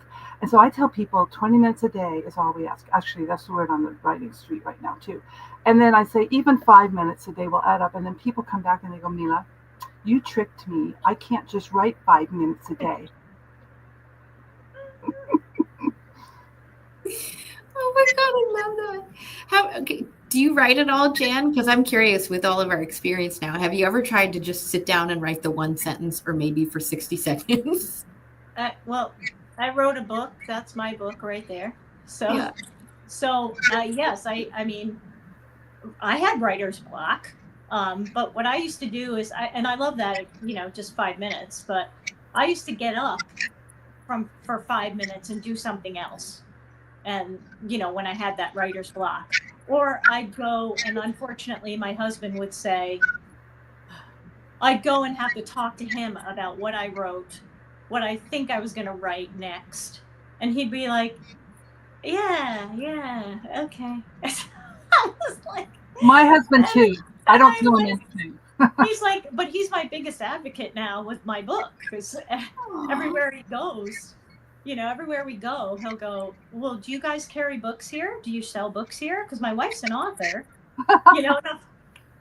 we were just in a place the other day, and a local to us, and he said that, and of course I'm super embarrassed because I'm like, I don't. And the guy who owned the place goes, oh, you'd be surprised how many people come in here to see that stuff. So yeah, I mean, writer's block is real. It definitely is. Jan, I knew years ago not to tell my husband anything I'm working on because I would tell him I was writing all these plays and musicals. He goes, I don't know, that doesn't sound very good. Then he'd come to the show and go, oh my God, that was amazing. So I don't tell him until it's finished anymore. I get that. See, now I should have done that, but at the same time, I actually couldn't have written my book without him, because he was my editor basically for the most part, not completely, but in the initial stages. Like he'd go, I don't know, do you want to include that? Maybe you should include this, or you're not going too far enough with that. So, I think it's great to have another person, but at the same time, some people don't feel comfortable sharing. I mean, you got to figure out what works best for you, but it's discipline. I like that what you said, do it in pieces, because you can't just sit down and brain dump an entire book in a day. Well, they say done is better than working on it, or what is it? Minnie Pearl has a great statement about that. I gotta memorize that line. But to get it done, I get interviewed a lot for the last 40 years, and in the end, they always name I have articles in my file cabinet. They always name it, just do it or just start. Every time after they talk to me, because I'm one of those people that I just did it, worked my way out of a paper bag. I didn't know anything about writing. I had the worst spelling, the worst grammar. So don't think about that, because, Barbara Kingsolver says, give yourself permission to write a bad book and then work on it until it's a good book. So what she means is blather it down. Most people think, oh, I've got to edit, I've got to do this. And I met a man at Comic-Con. I've gone to Comic-Con now for about 18 years. Because my daughter made me, and I met this man, and I took all these classes with him, and he writes a book a month, and he sells it himself. Yeah, it's like amazing the way he does it. He told us, which was really, really cool. is he writes from 8 to noon every day. Now, Isaac Asimov did the same thing, and he didn't mention that. I think he knew it, but I don't think he mentioned it. So he takes his daughter to school. He writes from 8 to noon. And here's the secret. He doesn't, and I've taken it on, he doesn't allow himself to do any editing or research during those 4 hours. Ooh. I will hide behind editing and research, like, oh, I don't want to write that next chapter. So I'm doing what he does. Even if it's 20 minutes, it has to be new writing. So everybody, pay attention and do that, and you will finish your books.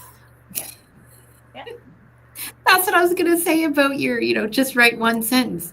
That one sentence could take me an hour, or it could take me 10 seconds. Right. As long as you're writing, I think that's the secret, and I have a secret another way. This is my I have a lot of books around me to show you guys. But this is my little giveaway book. It's 70 pages. The shortest book you can put on Amazon with a spine. It's good to have a little spine. The real shortest book is 25 pages. But the shortest book with a spine is 36 pages. So I teach write your short book in a day, a class. And if people do my little formula, they finish the book that day or the next day, then they work on it for a week and get it published in the next week, which is totally possible. Then you have this little giveaway, oh, my little flag. I've garnered 7,000 emails from giving this away every time I speak. I speak 1 to 4 times a week for the last 4 years, ever since my grandmother's book came out, From Cowgirl to Congress, which is your story of winning the right to vote. And so anyway, but this book I've given away, and so I teach people to write their little 36-page book, and I teach all over the world how to use it to garner your emails. And so I have 7,000 emails, which I mean, when I first started, my grandmother's book came out the month COVID hit, March 2020. And that was because it was the anniversary of women winning the right to vote in America on August 18th, and I wanted to get it out. And so this book, I went and started speaking about it because I thought, well, when COVID hit, we had to stay home. And I thought, well, I'd be speaking in Washington, D.C., where she worked, in London, where she worked, in my own neighborhood, all of California. And I couldn't go anywhere. So I had to reinvent myself. So I took all of these tech classes, which I knew nothing. I had 100 emails of my friends. And that's all I had. And so I took every class. I took Iman and started taking all these different people. And I had to learn Zoom. And then right away, I started speaking all over the world. I didn't know I could, and I found these places. So when I teach speaking, I give everyone all my secret places to get gigs immediately. And I spoke 3 times already this week, and I love it. It's what my grandmother was a very famous speaker. She taught Eleanor Roosevelt public speaking and thousands of other women. And then guess what? Okay, I did her book, and it came out for the August 18th, 2020 anniversary, before and all of that. And because, women won the right to vote in 2020. In England, they didn't get the right to vote until 1928. And I hope you're sitting down. I see you are. In Switzerland, not until 1971. Mm-hmm. When I heard that on NPR, I had to pull my car over. I was in such complete shock after being raised by my grandmother, one of the main suffragettes in the world. She was the first woman lobbyist. Anyway, but I didn't realize until I reread her book, and I had been teaching people to write the short book, use it as a flag, let's create your email list. Guess what? In 1946, she wrote a book, Time to Speak Up, the first speaking book for women. And she, and I'm so jealous, she called her friend that she had known through the Christian Science Monitor. They were a real tight group, and they all worked together. And he worked for Harper and Collins. She said, yeah, I just finished a book about public speaking for women. He goes, I'll send it over, I'll publish it. I mean, wouldn't we all love to hear that? So anyway, she published it, and then she toured the entire United States, speaking, another thing I'm jealous about, and speaking in front of 200 to 2,000 people at every stop. And she sold her book like hotcakes. And I had made the book, but I hadn't taught this until after I put the book out. So when I reread that, I went, oh my God, Jessie, my grandmother, did that in 1946. Isn't that amazing? That is amazing. Yeah. What is it that, because you talk about your grandmother a lot, what is it that you admire the most about her? She was my life because my mother wasn't available. She was a teacher, but she was always sick, and she went to bed at 5. And that's why I do the Cinderella monologues with all the people's stories. It's coming out next week, actually. And because I was the Cinderella, at age 10, I had to do all the housework. I had to make all the meals, about 4 hours a day. And I'd get my younger brother, off to school, and we'd walk a mile or two to school, whatever it was. And so my grandmother was my life source. She lived nearby, and she would feed me, by the way. That was another thing. And I loved my grandmother, and I'd spend the night there, and she'd tell me all her stories from when I was a toddler, when she grew up on a Colorado cattle ranch. A terrible childhood with incest and murder later on, but as a child, she had these cat stories and how she was bad when she ruined her pony in the wagon when she was trying to eat candy she had stolen. And I loved all her naughty stories, right? And she would tell me, and we always hung out. And then when she was in her early 90s, she spoke all over Hollywood with Gloria Steinem, Marlo Thomas, and Jane Fonda all the time, and took me along. And I was 18. I was so naive. I mean, I remember shaking Gloria Steinem's hand, right? And I was so shy. I was like, yeah, hi. And I didn't even know who she was. Nobody. I think most people didn't know who she was back then. And I didn't appreciate it. Later on, I worked for Jane Fonda. She hired me as a camp counselor. You're not gonna believe this, to teach drama. So I taught drama for Jane Fonda. I think that's so funny. And so anyway, but my grandmother, she saved me probably, and I'm just like her. You know how sometimes generations skip, like you're more like your grandmother than your mother. Yeah. Thank God for me. But anyway, because my mother was always weak. She was always sick from birth and all this stuff. And I've been my father's thing, like strong. I'm just got a good constitution. And my grandmother did too. And she exercised all the way. To inspire you, she exercised all the way into her 90s. She had a career till 94. Then she let her secretary go at 94 and died at 98. So to inspire you, Oprah says we have to reinvent ourselves till the end. Wow. Oh. Okay, Okay, your grandmother's inspiring me too. she should. This book, every woman should read this book because she was there. And guess what? The ERA? There's only one place in the world that it tells how the ERA was created. What's the ERA? The Equal Rights Amendment. Oh, okay. And she was there. At the very end, when women got the right to vote, they all went down to Nashville because they had to get the 38th state ratified. And without it, they wouldn't have made it. And, they're very redneck down there. And so she went down to, she didn't go to Nashville. She had to stay and keep lobbying in the Capitol for the movement because she worked with Alice Paul and Carrie Chapman Catt, and she would have lunch every day at Alice Paul's. But she didn't want to be the radical ones who got fed through the noses because, they went to prison and wouldn't eat. She wanted to be the parliamentarian, so she remained the lobbyist. So everybody went down to Nashville, and that's that story about the one guy who was the last vote. And everybody said, you voted wrong. You were supposed to vote against the women's vote. And he said, I know, but I got a letter from my mother, and she told me to do it. I'm not telling the story right, but it's in the book. So Jesse wrote Carrie Chapman Catt, who was down there, and they were spit upon. They were hit. They tried to get rid of them in Nashville from being down there. And she said she telegraphed her. I think it was telegraphed back then, probably.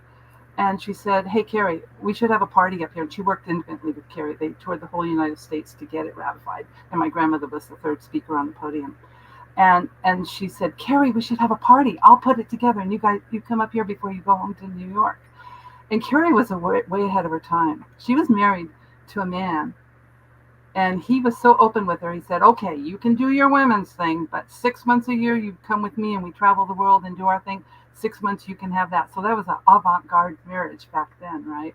So Carrie said, go ahead, set up the party. So my grandmother, nobody else knows this, it's only in the book, set up the party as a celebration in DC. But now by then, even the people who didn't vote for it wanted to come because they wanted to be part of the jubilation and the celebration.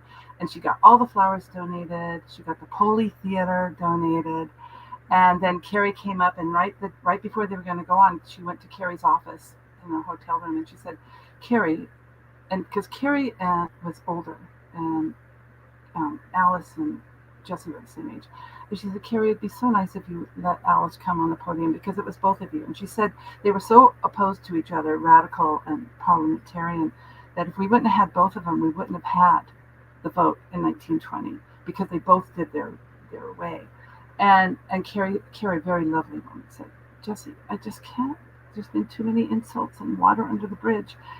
And so, because they weren't invited, this is what's in the book and no one knows, they stayed home that night in Alice Paul's house across from the White House that was subsidized by a very rich woman who believed in her work. And they created the ERA until 3 a.m. And no one knows that. That's not written anywhere. And Alice Paul, I would have thought she was like the hippie of the age. No, she came from a very rich, what's the very beautiful religion where they all talk when they go to church? Quaker. She came from a very wealthy Quaker family. And guess what? This is so amazing. She wasn't the hippie of the age. She had gotten her, now I'm losing my word. She had gone to the London School of Economics and got a PhD in economics. And that's where she met the other woman who was such an amazing suffragette in England, and learned the radical ways to march for women's rights. Amazing. Wow. See, I would have wished. Who knew we were going to get a women's history today? I mean, I'm overwhelmed. I'm like, whoa. I'm glad I know it now, but at the same time, I know that younger version of me would have loved to have heard these kinds of stories, because it wasn't until this year that I started caring about International Women's Day. I'm like, why? Why are we celebrating just because I'm a girl or a woman or a female? Because that's how I thought that it was. I didn't know there was other layers until I was more of a teenager. And by that point, I had already distanced myself from what was feminine, quote unquote, being feminine, being a girl. So it's like, I just kind of tuned it out. I tuned everything out for a long time. But then you start to hear stories as an adult with a different set of eyes. Laura, me too. Even though she raised me, I didn't understand any of this till I wrote the book. I'm telling you, in fact, when she died, the Now women came to me and they said, so Mila, you're going to march in her place? I go, oh, no. My grandmother already told me I'm emancipated from the work she did, emancipated. And I was flippant. I was 22 or something. So I know, I didn't get it either. So Laura, when we're young, I was clueless when I was young. Yeah. But I'm so glad we learn as we continue to age. That's the beauty of her being an author. She's never gone from us, because her words are immortalized in that book, and who she is. Because that sounds to me, I haven't read the book and I will read it, but it sounds to me like we knew who she was. If you read the book, you know who she was. And I mean, what a wonderful thing. I love these stories of strong women. I mean, luckily for me, my sister is 10 years older than I am, and she's been in the science world forever and started very young. And I think when you were talking about your grandmother, and Laura, when you mentioned some things that you were mentioning about women, is, my sister was always in male-dominated fields. Same thing for me, always in male-dominated fields. And we didn't get credit. Like, you were telling this wonderful story about ERA and how they don't have credit for that.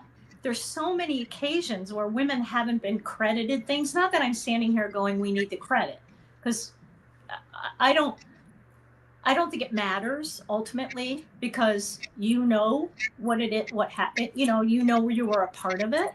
So I don't know, unless you're trying to serve something from an ego perspective, you don't necessarily need the credit, but at the same time, you want to make young women know that they can do these things. So you're kind of in this dichotomy of, we want the credit, but we don't really, you know what I mean? Like, I'm not. I do. You know what? I'd like to my horn for something. I'm not doing it to do, and I don't think your grandmother did it for the credibility and the notoriety. She did it because it was the right thing to do.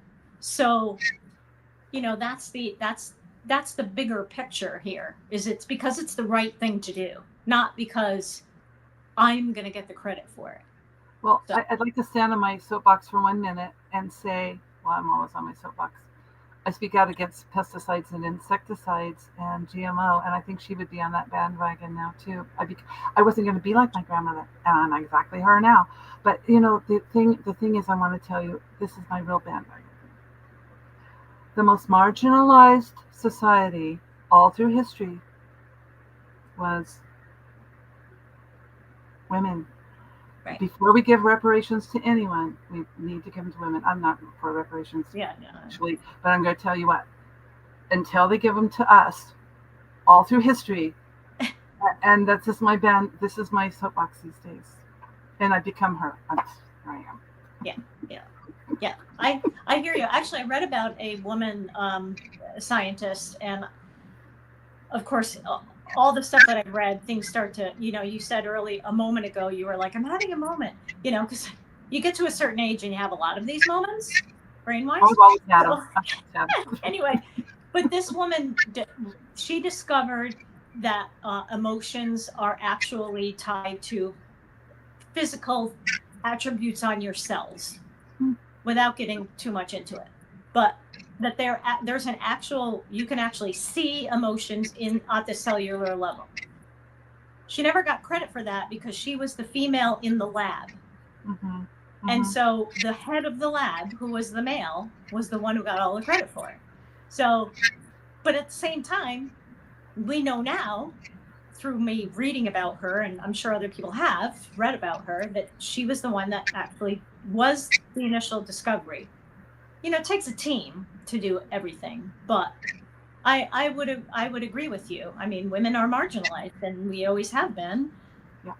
But I don't know. I think there's some strength in our silence sometimes, because sometimes you can just kind of go, so what do you think of that? We need to like keep the ERA story. I love that story.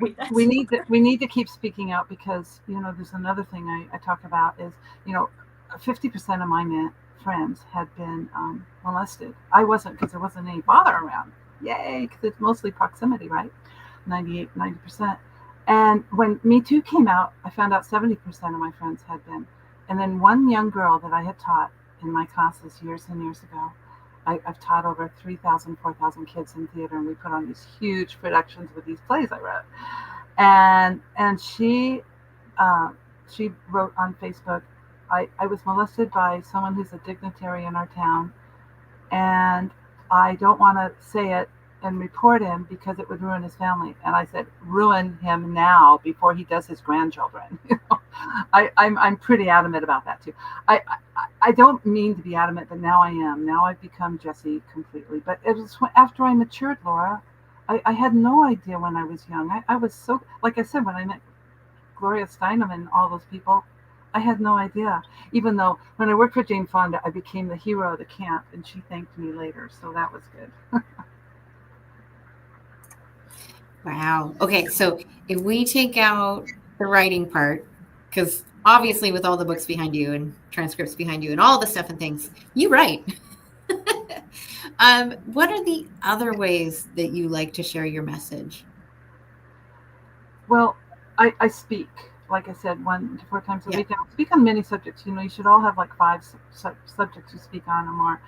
And I homeschooled my daughter through 8th grade. And that was great. I mean, why have a kid? Let's be with them. And we just went and did things. And I have a book coming out, how to homeschool without having your kids hate you. Don't sit at that table too long.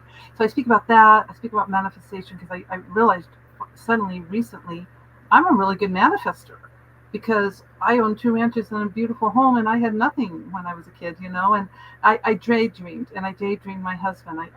And he came. It was the exact guy I daydreamed, And so daydreaming is super important. And then I also speak about 2 errors, 2 women, my grandmother and I. And then I also speak about writing the short book. So I think for me, getting the message out is speaking. And now I'm teaching a class next weekend, this Saturday, about speaking. And I help people get gigs. I show them the protocol, some of the tech. I kind of go through everything. It's a very comprehensive class in 3 hours, and so I love helping other people become speakers because my Jesse said we need to get everybody out there speaking, and get the messages out and change the world. She thought speaking could change the world, and that's why she taught thousands of women. And the funny thing is, when she was doing that, Eleanor, this is another great story, would say, "Hey, Jesse, just bring the whole class over and we'll all rehearse together." I mean, that was before there were guards and stuff at the White House, I guess, So I think speaking is a great medium for getting out your message, And when I taught those children, I taught them through writing the plays. Like my company's called Classics with a Twist. And so I wrote, instead of The Wizard of Oz, I wrote The Ozard of Wits. And it's about the Spooner Munchkins who speak the ancient language of Spoonerism, and then it's the regular story. And it's very humorous and funny, and people loved it. And people do it all over the world now. It's sort of like other groups are doing it. And then I wrote my twist. I would redo Shakespeare and make half his poetry into songs and musicals. And then to expose children to Shakespeare, shorten it, not the 3-hour thing. And then Gilbert and Sullivan, who are very funny, and kids love Gilbert and Sullivan. So I'd make it's usually two-thirds music and 1/3 dialogue. So I switch that 2/3 dialogue. So I made everything accessible to kids to expose them to the classics, because I always believed, like in Afghanistan, a lot of the women, weren't allowed to read. And I didn't realize that till I was older, and I was writing this book called The Educated Princess. It's a play I have. A very humorous, funny play. And it's about when women weren't allowed to read. And once the girl secretly learns to read, her mother says, "Arabella, undo it now." "Well, Mom, I can't undo knowing how to read." So she goes through this whole thing and locks herself up in a tower with all her ladies in waiting until they're educated. And it just throws off the whole kingdom. And when we were doing it, it was the last day. Somehow I have a thing about doing things that go with the world. And the last day was our last day, and she had started a college for women in the play. And that was the day we were closing, the first day, that the women first threw off their burqas in Afghanistan. Of course, they weren't getting out, but so, and all my staff looked at me, "Mila, this is too strange, too coincidental." So I love to, write and speak and inspire people to think beyond what they're thinking, to be more educated. And at that moment, I thought the best thing I could do is drop books all over Afghanistan through airplanes and educate those people, and maybe stories of little children catching frogs in the South here in America, so they could relate to each other, so they want to go kill each other when they're older. So my whole thing is about peace and giving, and anything I write has to promote my theories and what I believe. Yeah, your beliefs, of course. So, Mila, we're about the time where I'm going to ask you, where do we find you? And of course, your favorite way to communicate. Well, my email is best. It's my name backwards, johansenmila@gmail.com. You'll get straight to me. I'm a writer, so I'm on all day. And otherwise, you could go to milajohansen.com, my website, which is right there on my name. And then you can see all the classes and things you might want to sign up for. And a lot of people. I just helped 8 people publish their books in the last 6 weeks. And so what we do is we meet once a week for like 3 months, 6 months, or whatever they want to sign up for. And I hold their hand all the way through the process. And so that's been real exciting to help people realize their dreams of becoming published authors. And this book, here's the sample, is coming out next week. This is from last year, 2nd edition, 3rd edition, 1st edition's over there. And this book is all these wonderful women telling their stories of being real Cinderellas in a lot of precarious situations. And actually, I tell my funny story about working for Jane Fonda in it too. So that's how you get a hold of me. milajohansen.com. Awesome. So I do like to hold space at the end of an interview, just in case there's something on your mind or in your heart that you just need people to take away from this conversation. So what might that be? Well, as far as writing, just start and don't correct it till later, and get your book done. Think short book. Think your short book, and give as much as you can to everyone around you. It's so much fun. It's like a puzzle. It's like a game to me. Ooh, one of the things that I wanted to do when I was living in the city is I'm like, one of these days, when I have the funds to do so, I want to buy a whole bunch of gift cards of just random local places, just small amounts. And then I also want to print off stickers that said, I saw you do something nice or something along that line. And then just like, as you're walking down the street, living your life, doing your thing, you see these things happen and you just give a plain envelope, nothing written on it, to that person and you walk away. So they can't talk to you, they can't ask you any questions. And then I could get like kids or other adults to go around and do the same thing and just spread that kindness. I love that idea. What would you call it? It could be a movement. I don't know what I would call it. Recognition for giving, or I love that. I love that idea. Because we used to do Anonymous something act of called penguin kindness. points in What is elementary that? school because Yeah. we were penguins. Anonymous be act of kindness. Objective kindness. So wait, say it again, Jan. Anonymous act of kindness. Yes, that's Because really you're not telling them Uh-huh. who you are to acknowledge, or anonymous acknowledgement of kindness.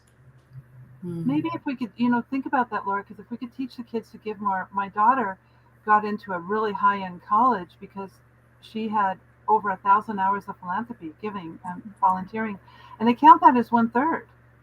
If we could tell everyone that. Yeah. It's also great about that kindness stuff. There's science behind that you makes you feel better when you are kind to other people.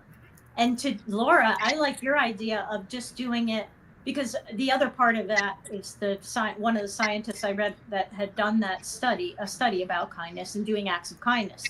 We actually get more out of it if we do more in one day. Like instead of doing like one a day, you can kind of think of that as tedium or rote. If you're just, I got to do my act of kindness today, as opposed to doing like 5 or 6. Doing 5 or 6 in one day. Way of life. And then you have this incredible high for the person who did the kind thing for you. But I like the anonymous part, because I think that makes it even better, because you're just like, I don't know if you guys have ever done this, but I paid for somebody's groceries before that were in front of me. That person was in front of me in the line, and they were struggling for whatever they were doing, and I just paid for their groceries. And they don't know who I am or anything. Yeah. So it's a great feeling to do things like that. I'm not advocating for people paying for people's groceries necessarily. You can't pay for your own. But that little thing, Yeah. Or letting somebody go ahead of you in a line. Sure. For my book, I'm actually maybe going to put on Facebook and ask people to give me, I need actually it's for the app maybe.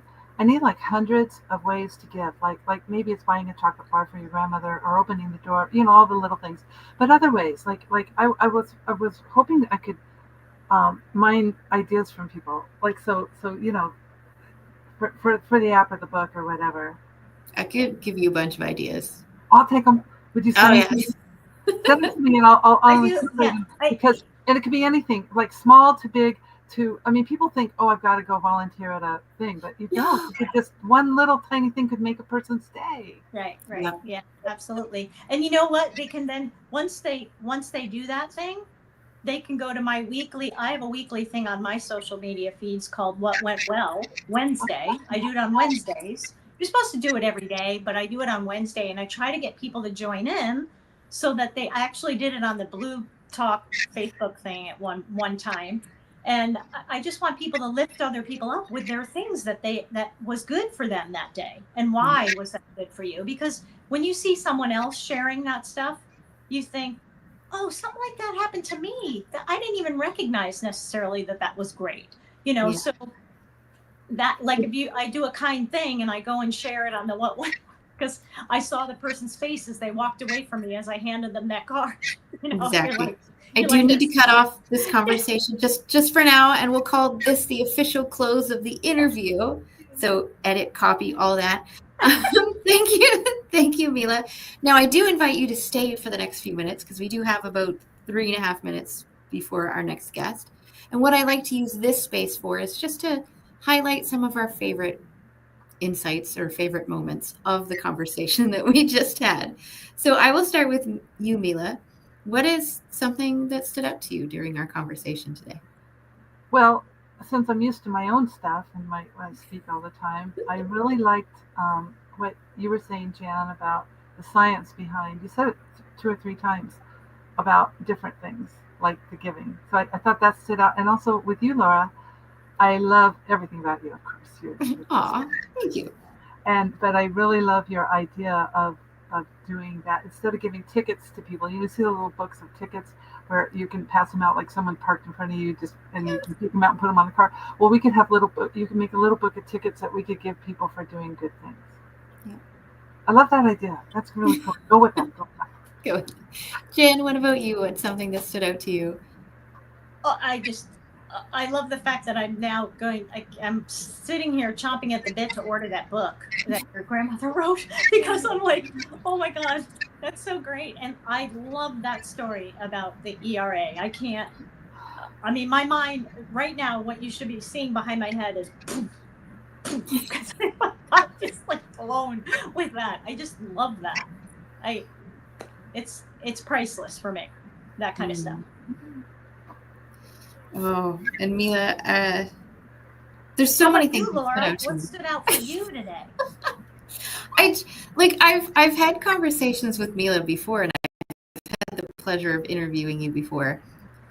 But I think today it was so much more about the giving and the history, and I wasn't expecting it, especially now that my mind is ready to accept such conversations with the women's history and a different perspective, and elevating my understanding of what it took for us to get to where we are versus, the blinders when we're kids.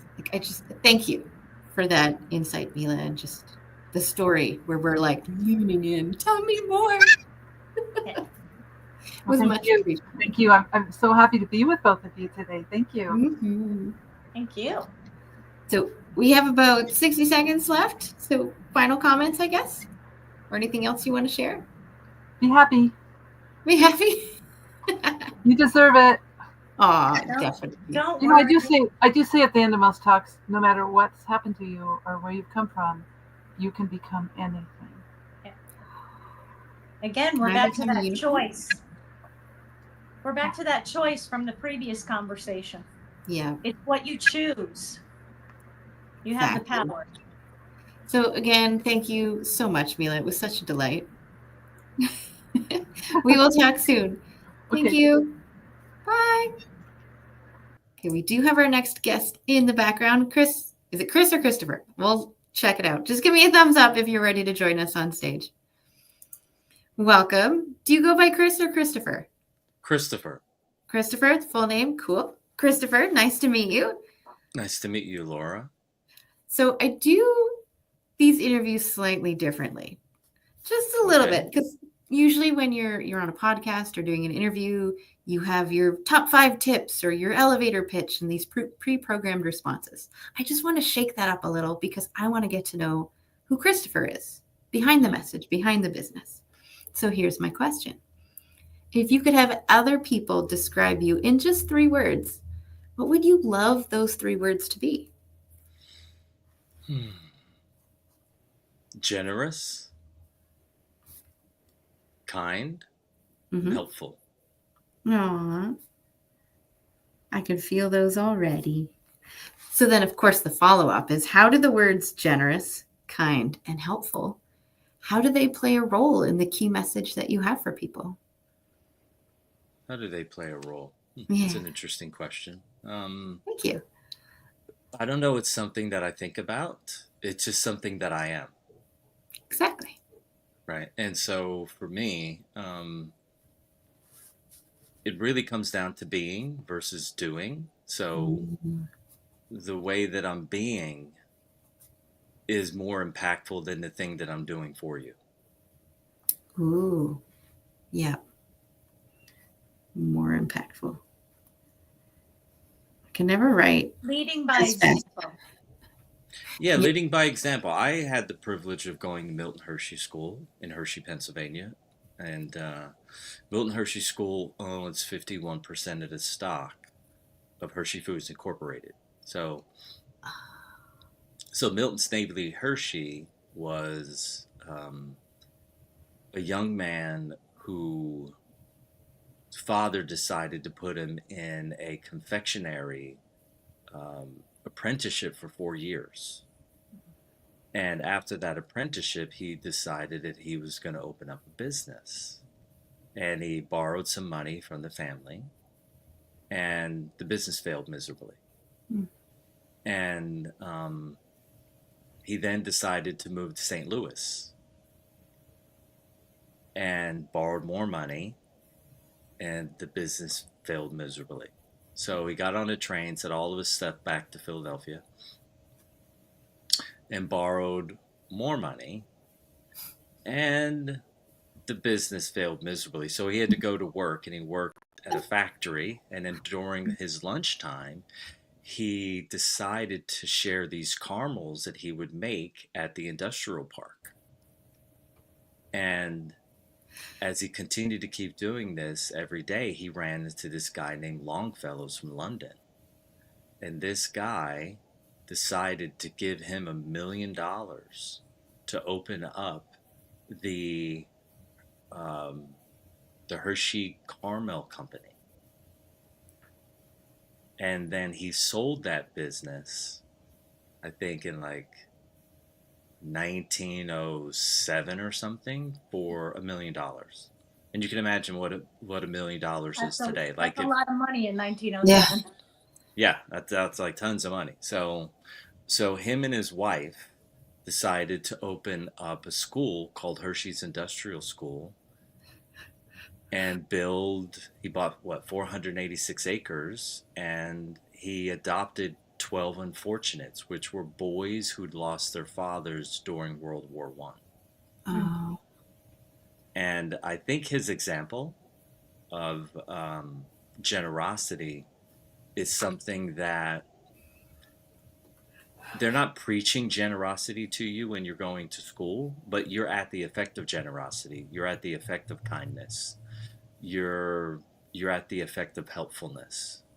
And so it sort of gets baked into you simply by going to school there. And so I always feel like appreciation and gratitude are the attitudes to get you more of what you want. hmm. And that was a difficult time for me, because as much as they were generous and kind and loving and helpful, I wanted to be home, but I couldn't be home because my mother, she took her life. Mm. And so it was either foster care or Milton Hershey School, which is pretty much what my grandmother could handle at the time. Yeah. Wow. Yeah, that almost, that fear of somebody losing, of you losing somebody again. You know, like you're in this situation at school. It's not until we become adults and we can look back about the gratitude of what we experienced. Because when it's happening to you at the time, all you're thinking of is, who am I going to lose next? What am I, should I trust these people? Are they going to leave me? Are they going to, all of those. I'm guessing this is what you were feeling, Christopher, because I've talked to many people that have been in like inner city situations and so on, that a lot of times when people act out and they're in these situations, it's because they're terrified of losing who's the people around them that are close. So you did a lot in a terrible way, and now you're in this situation. But now you look back and how grateful you are for that situation to begin with. I mean, am I getting it right? Yeah, I think for me, the thing was this, is that I've always had a very strong edge towards freedom. Mm-hmm. And when I was 6 years old, my mother bought me my first big bike, right? I don't know if you remember the bikes where it had like the pole in the back with a flag hung off of it, Oh, right? Had one of yes. Yeah, those. yeah. Yep. Yep. So I had one of those The bikes. small front wheel, the big back wheel. Yes. Yeah, so my mom let me go anywhere I wanted at any time. She had absolute trust in me. So going to boarding school was difficult for me because I'm someone who operates very well outside of structure, Mm. and I don't operate very well inside of structure because I'm very passive in all my perspectives around life. I'm a passive eater. I'm a passive communicator. I'm passive physically. I'm passive mentally. And so that was very difficult for me being in boarding school. And as kind and as generous and as sweet as they were to me, I was always longing for freedom and trust that I could get to where I was going on my own in my own timing. And at boarding school, every minute of the day is accounted for. And at 7 years old, that was very difficult for me. Ooh. So the thing that I was missing really was the freedom that I had to roam in my own timing that my mother, my grandmother always gave me since I was a kid. Is that where it weaves into leaning more and focusing more on the beingness Yeah, versus I mean, the doingness? yeah. I mean, my book is called Free for Life. Do you have the book with you? Yeah, it's right behind me. And you see there's a little microphone here, right? Aw. Because this is my goal section. And then the microphone goes right in front of my book because that's what I want to do. I want to speak. I want to be able Ah. to get in front of people Great. and give an inspirational, aspirational message, but also teach and give them education around a true transformational experience and what's necessary in order to be free from the inside out. Yeah. Oh, I like that. Free from the inside out. And you were just saying that you were looking for that freedom. I was looking for that freedom. And the Exactly. irony is after I got out of boarding school, I had the freedom, and then I decided to volunteer to go into the military to become a U.S. Navy SEAL, and I ended up in more constriction, Structure. Yep. right? But, More structure. Yeah. yes, more structure, but the least amount of structure in the military in the sense that in the SEAL teams, there's really no book. There's no manual for how we're going to take on an operation. We just sort of, like a rabbit, we just pull it out of a hat and we just kind of figure it out in the moment what needs to be done. Hmm. And everybody in a platoon, there's 16 guys, everyone has their own job and no one else has your job. And so you have a certain amount of independence to get things done in a timing in a way that works for you. So that was an okay environment for me. But still, you're right. It was more structure. And then eventually at some point, I was having a conversation and made a plan because I wanted to go to SEAL Team 2, which was on the East Coast. I was at SEAL Team 5 on the West Coast because I wanted to be close to home and be near my family and friends. And I am from Philadelphia, Pennsylvania, Hershey, and the coal regions of Pennsylvania. Those are the three areas where I was raised. And I had a desire to be able to go home on a semi-regular basis, which I couldn't do living in California. And one of the officers at SEAL Team 5 told me that they weren't going to take on the charge of mailing my personal effects to the East Coast. I was going to have to pay for it myself, but my replacement from the East Coast is SEAL Team 2. His SEAL team was going to pay for his effects to be mailed to my duty station.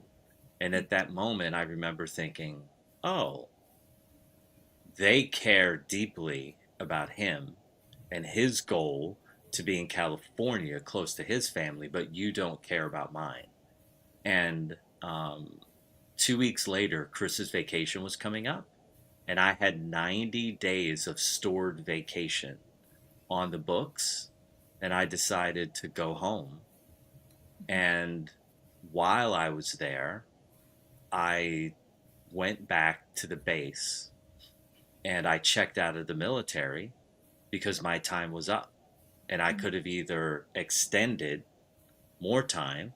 So I got a call like maybe a week after Christmas from one of my officers. He was like, "Hey, when are you going to be ready to platoon up?" And I said, "I'm already out of the military. I'm already checked into college now." And he was like, "When did that happen?"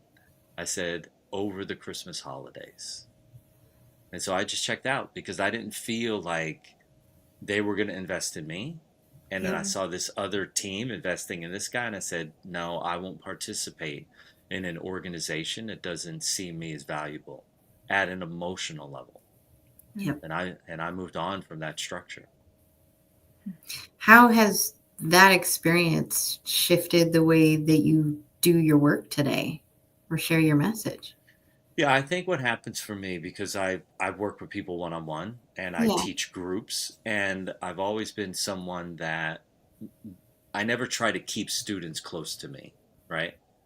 Um, I always feel when it's time for them to move on, they're going to know what's best for them, Mhm. and I'm going to trust and never have any ill feelings. Because sometimes, when you're investing your love, your energy, your consciousness, your time, your efforts, um, your heart and soul into someone's growth, you want to stay connected. You want to continue to grow with them. And I've always done my best to be able to let people come in, teach them there's a revolving door, and when they're ready to go, they can go. When they want to come back, I treat them the same way that they did when they were here before. So I Yeah. never have any ill feelings when it's time for people to move on. And I always feel like God has a plan, and I'm never meant to compete with God's plan or disapprove of what the universe wants for this person. Yeah. And so I do my best to inform them and let them know that my love, my care, my generosity, my helpfulness will always be available. And yet, if you're ready to move in another direction, then you should go there confidently, knowing that I feel good about our relationship. We talked a lot about relationships, treating people like human beings, both yesterday and today. And it reminds me of in university, we have different types of relationships and friendships. And when you find the right ones, then you can laugh at and do what my husband and I did. 10 years after university, we knew where a couple of friends lived. So we hadn't seen them in a decade. We go and we knock on their door. They look through the peephole, and all you hear is screaming about, "Wait, who is it? What? And then they open the door. That is what you're actually creating for people and allowing for people, is to say, I can have that same enthusiasm for you as the first day that you joined me. Yeah. That is Yeah. magic and a gift right there. Yeah, because the love for me is always love, right? Yeah. It's meant to be unconditional. Yeah.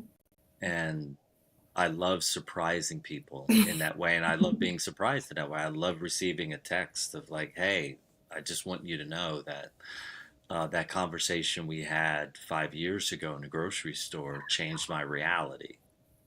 And that's why I think being generous and kind, and recognizing that this is an important moment when you're sharing with someone, because you never know what that impact is going to be. Yeah. I was just about to ask you, have you ever had people reaching out to you years later saying, this is how you've impacted me. Just thank you so much. Yeah. Yeah. It happens all the time. I love it. Aw, I think it is one of my favorite messages. Was that one of your specific favorite messages, or do you have other ones that you're like, this was cool, I was not expecting this at all? I mean, what are my favorite messages? To think about that for a second. Yeah. I think the messages that I love are ones that are unexpected. Yeah. And ones that really sort of make you feel emotional. Mm-hmm. Ones that really just pull at your heartstrings. Yeah. And are a complete surprise. And I think the messages that I really love most, are when God's turning my life in a completely different direction without me knowing. And I'm Oh, like, oh, I had no idea I was going left, and then we're going left. Okay, here we go. I wanted to highlight it for a moment because those of us with messages and we're trying to share them, we get to the moments sometimes where we're like, why am I putting in so much work? It's so exhausting at this point. I'm tired. I need a break. And then a message like that pops in. Or maybe you Yes. had that message a year ago and you just need to reread that message. They can get you to keep going. They can revitalize you enough to be like, this is exactly why I do it. Yeah, I mean, I had a guy reach out to me. I do Instagram reels. Mm-hmm. And it's a lot of energy, it's a lot of time. And this guy said to me, he's like, hey man, listen, your reels are so important to me. And I was like, and I was considering, like, do I really want to keep doing this? Mm. This is a little too much. And I got that message. I guess I'm meant to continue to keep doing that. And every time I consider ending uh, that part of the process, another person reaches out and goes, hey, just want you to know your reels are really important to me. I'm like, oh, Yes. okay. Every time, Okay, I'm every getting time the you're out, message. every time you think you're out, they pull you back in, right? Yes, In yes. a good way. In a good way. Yeah, so those are my favorite messages because it means to me that the universe is listening and aware of my feelings and my thoughts that I'm having in real time. And then literally the very next day, I get a nudge to go, nope, nope, nope. You stay vested here. This is important what you're doing. Yeah. Okay.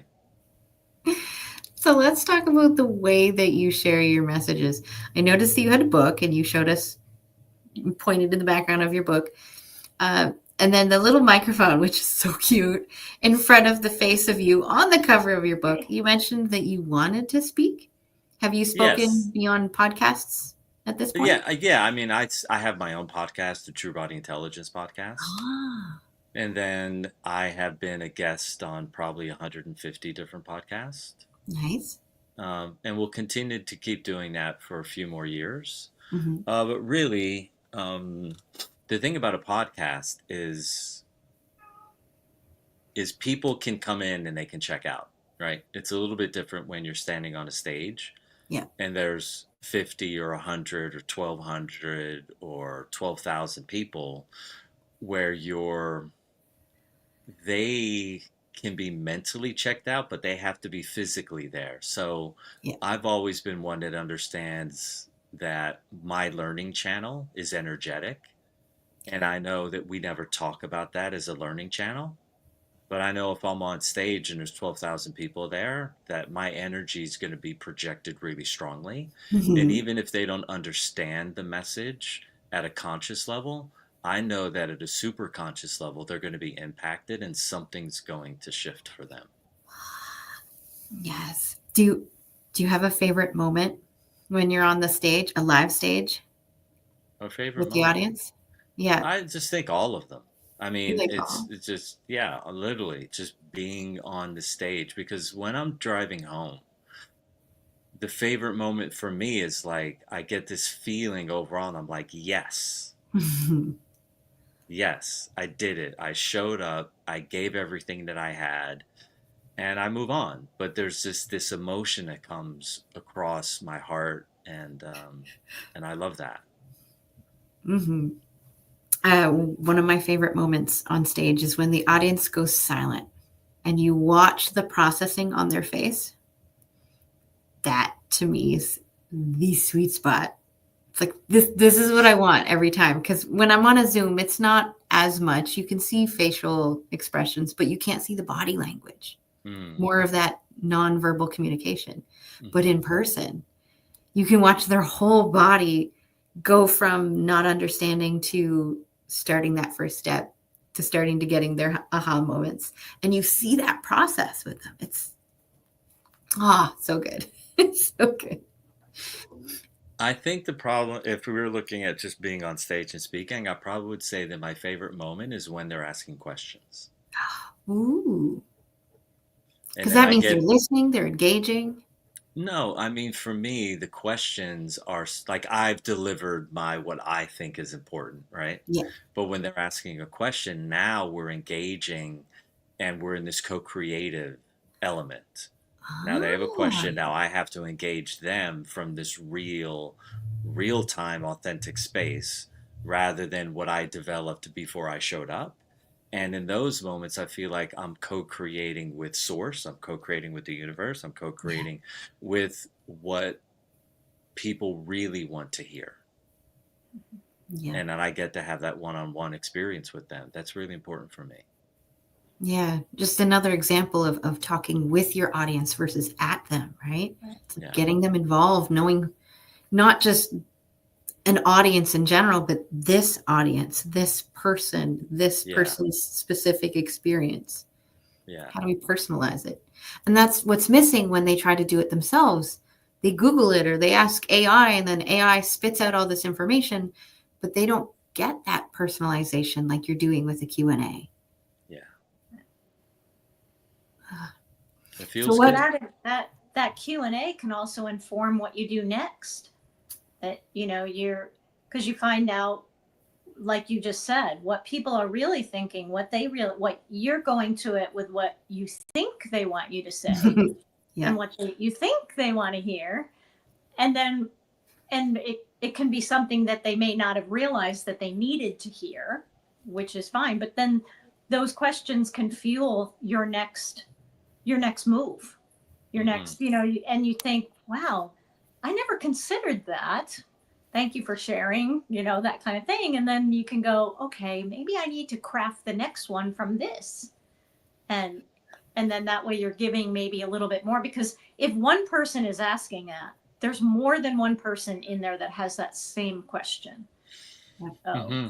It's just about bravery, because people are not brave to get and say, I'll ask a question.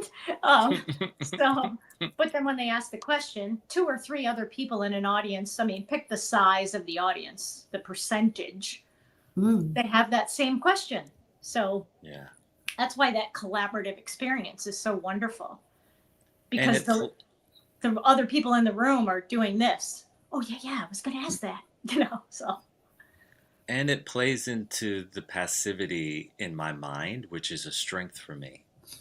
When someone asks a question, then the download happens like in the moment, and I'm learning as it's coming out of my mouth.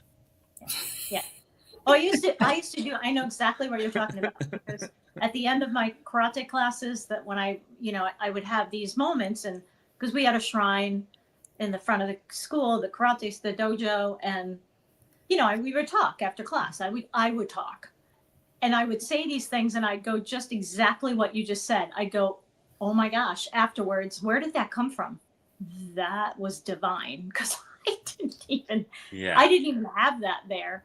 And it just would come out, and you'd have to take that moment alone to take it in, where you go, I don't know where that came from, but here it is now, and it's out there. And it came through me. I was a vessel. Yeah, the dance with the divine. Yeah. And that's where the questions that are spontaneous questions at the very end or in the Q&A, that's when I get to dance with the divine. Yeah. And that for me is a wonderful moment, because you have all these eyes on you, right? And you have all this pressure that's building, and this diamond from out of nowhere just bubbles up to the surface or comes down from the heavens, however you like to think about it. Yeah. And I love that. That's when you ask people to write down the quote for you, take a picture, post it on social media so that you remember. You're like, I really am genius sometimes. I need to be reminded of this.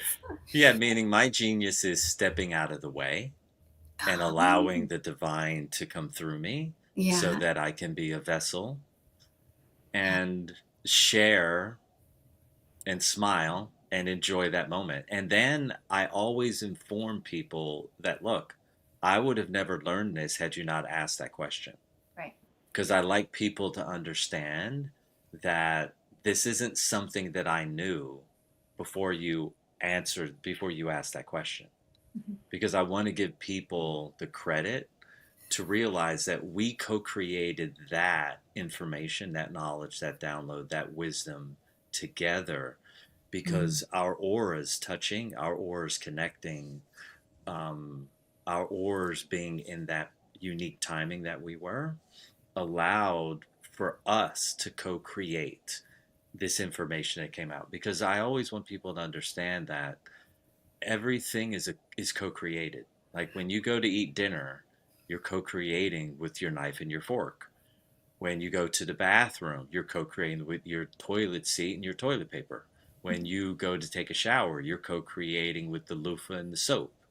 When you go to sleep, you're co-creating with the sheets and your pillow. Like everything is connected. And so that allows me to keep people from putting me on a pedestal, because I prefer to be at eye level with everyone. I'm more comfortable there. Yeah, that's I I agree with you on the co-creating part and the divine intervention part, for sure, and how everything is collaboration. That, I mean, if you think about it, that's where most of the learning happens, is when you allow people to ask these questions and that you answer them the best you can from divine intervention, your own knowledge, any of those things, accessing the Akashic field, these kinds of things. But in that space, that's where we get lifted up. That's where we have a spiral upward, as opposed to spiraling downward. And that's how our society moves forward. That's how the human race moves forward, through these types of connections, through these types of co-creations and collaborations, because we can't do it any other way. Yeah, I mean, I always look at it as if, you know, when you look at a planet, let's say there's 8 billion people on our planet, Yeah. you need that many people for a planet to evolve. Yeah. Because of the measure of density that we have here, we need a lot of people doing the same thing to be able to generate a collective energy that's so strong that it ushers us forward into a greater state of evolution, because of the sheer mass of people that we have that are tuning in to a particular way of being. It's a way of functioning, a way of doing. And I love that collective, co-created understanding, because I think it gives the other people who are observing me and this other person in the Q&A, when I share with them that this is a co-created experience and this information is coming from both of us, I think it gives.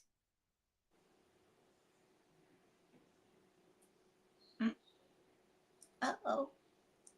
I was going to say, is that my internet or for somebody I else? don't know. Okay, I think Chris should be back in a moment. Hopefully he can, because he was right in the middle of a great thought. I I want to know what happens. know. Jen, do you mind if I just take a moment? No, go right Okay. ahead. It's like my cat is at the door. And I guess in the meantime, yeah, you can add on or share anything. I did like the highlight of those moments where we forget our genius, we forget to celebrate, we forget this, that, and the other thing. Maybe I'll wait till he comes back and then I'll take a moment. She's okay at the moment. It's just it can be hard. And, I mean, I understand you mentioned about taking the image, the recording, so on and so forth, which, yes, that's important, but at the same time, I don't know. No, it's for other people, because in the moment I'm like, I forgot what I just said, even though it was genius. Yeah, I get it. I mean, there's been, like, when you said that, I thought to myself, God, I wish I had a camera on me all the time when I was teaching these classes at the end, because I would have this record of it. But at the same time, in some ways, I don't want to use the word cheapen. I don't like, but it's the only word that's popping up in my head. I don't want to. I don't want that moment to be a social media moment, a viral moment. You know, do you know what I mean? Like, yeah.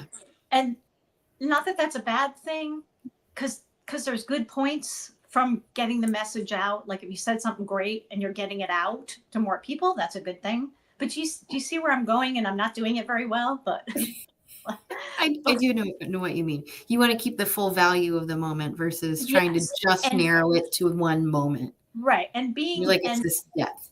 and that almost that the people that were in the room, we're talking about that person that asks the question of you and you're creating together a moment in time. And I like the fact that is a pearl of wisdom. I mean, not to use a cliche, I love cliches though, but it is a pearl of wisdom in that moment.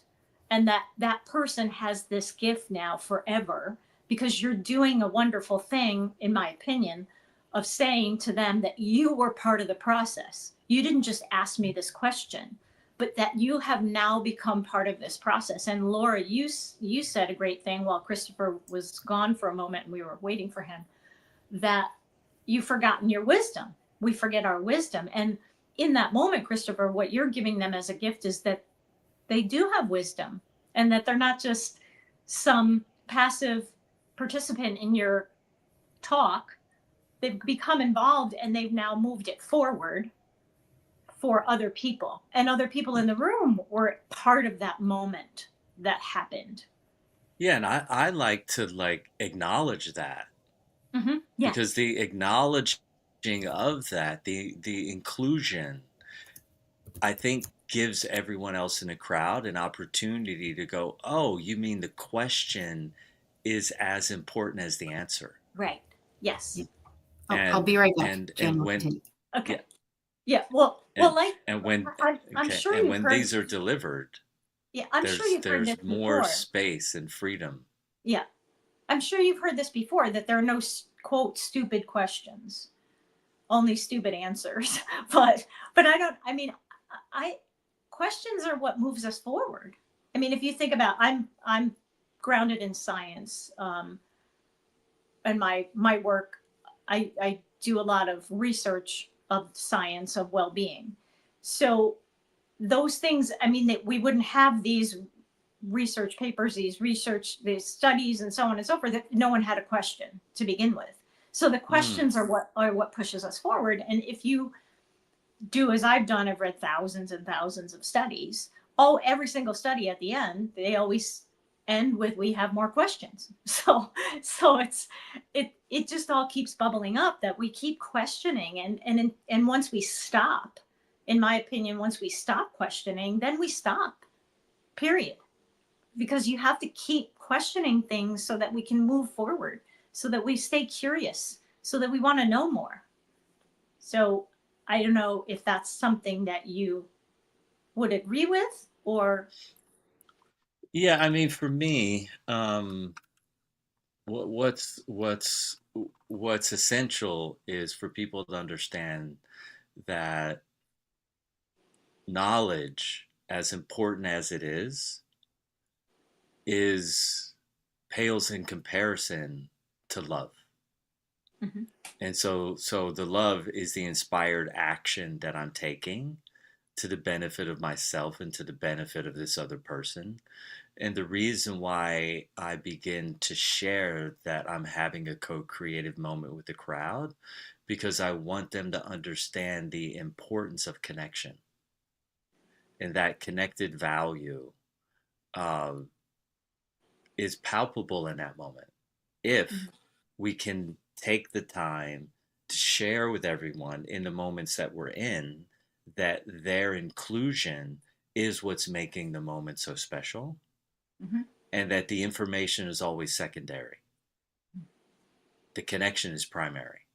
Yeah. And when someone raises their hand, they're saying, hey, I'm willing to connect with you. And I have this question that I've thrown into the pond, and can we play together? Can we connect? Can we share? Can we open the field a little wider to allow the presence of the divine to enter into this moment and bless us all? And so that is the place that I'm coming from. Mhm. And the value that I'm delivering is around them understanding the importance of connection and the importance of love, and that my experiences and my knowledge are always secondary to this moment of connection, Mhm. because I want that to be the primary force and the primary message that people walk away with as an example. Yeah. Right? I'm going to give the knowledge on the front end. I'm going to give my experience on the front end, but on the back end, when we get to include someone else, I want them to understand that that is actually the most important element for me. There can't be giving without somebody who is giving and somebody who's receiving. There can't be a real relationship here unless somebody is looking for something and somebody is accepting. Same thing with the gifts.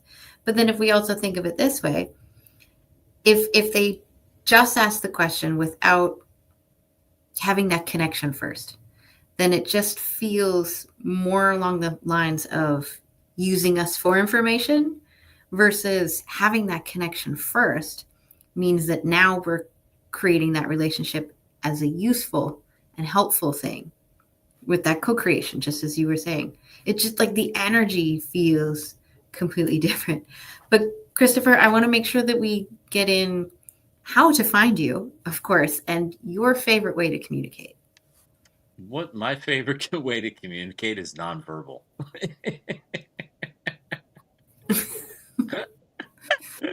I laugh because everyone always complains in my life. They're always like, "Oh, I don't think you're a good communicator." I'm like, not communicating is communicating, right? Are you watching my body language? Are you tuning into me psychically? Are you, because humans get so used to like this part of Yeah. communication and they forget about this part, like you talked about earlier, the nonverbal communication. But I'm very good at connecting psychically to people. So I got so good at sharing and revealing my limitations in my communication that I forgot what your question was. How How do can we people, find you yeah, how and can your people find favorite me? way to communicate? Yeah. Um, I think people can find me through Instagram at Christopher Lee Maher, or they can go to truebodyintelligence.com, which is my website. And at my website, they can always email me. I respond to everyone's emails, and they can read my book and set up a connection call, and we can have a direct communication, and I can share with them what I feel would be valuable in that moment. And all those calls are free. I never charge anyone. Nice. So then, of course, I like to leave space at the end of an interview, just in case there's something on your mind or in your heart that you just need people to take away from this conversation. So what might that be? Let me feel into this. Mm-hmm. Gratitude, right? I'm grateful for both of you, right? I've got to observe the end of the interview on the front end, right? Because I was there 10 minutes early, Yeah. and then just seeing how you are connecting with each other. I feel like this way of being is valuable, and I'm grateful that you shared your time today and invited me on to ask me some questions, and where you were curious about who I am and how I go about what I do. So I'm Exactly. grateful. Thank you. And I think this whole interview just highlights exactly what you had said about why you love the Q&A section is now we get to co-create. So I don't like Yes. pre-writing questions because then I feel like I'm forcefully guiding a conversation, which doesn't feel natural. It feels unnatural. And when people are doing it during a podcast, it's so obvious because they ask me this question, I share the information, and then they move on to another question without relating to what I shared. And I'm Yeah. like, okay, this is an amateur. This person has no idea how to create enough space to play ping pong. Like Mhm. when we go to sports, we go to watch sport. How many times are we watching someone play with themselves? Like you fill up the stadium because there's all these people that are responding to each other's movements and their energy Yeah. and their mental state and their will, Like, I love watching that interaction between humans. And so hopefully people who pay attention to this they're going to get a lot more of that here, Aw, because I cute. like the authenticity and the spaciousness to be able to go in whatever direction source or you or us or our collective energy together wants to lead us. I really enjoyed it. I like it this way. I Thank you. prefer this style. Aw. Yeah, it's my job to bring it back. So I will call this the official close of the interview part, but I do invite you to stay for a few more minutes because I like to use this space as a way to just share our different perspectives. Maybe it's some aha moments or some insights, or maybe just some memorable things that stood out to us. So I'm going to start with Jan because you're muted. What is something that stood out to you in this conversation today? Yeah.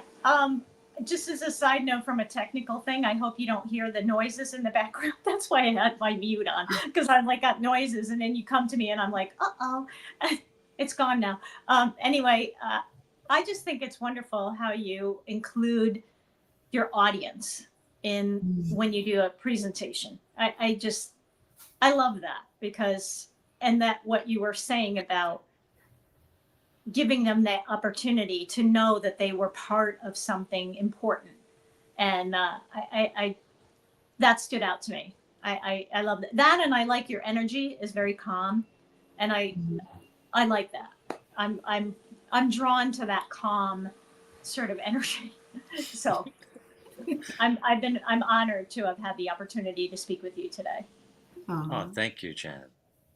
And I'm going to mute again because the sound is coming back. So sounds good. Christopher, what about you? What's something that stood out to you today? I mean, really, for me, it's always around the way the person's being. Mm-hmm. And the thing that stands out to me from both of you is that Jan takes time to relate to what you're sharing, and she shares from a position of connection versus confrontation. And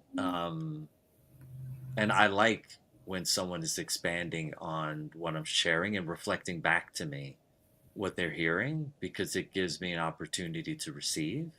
And I like the way that you hold space, Laura. Oh, thank you. Yeah.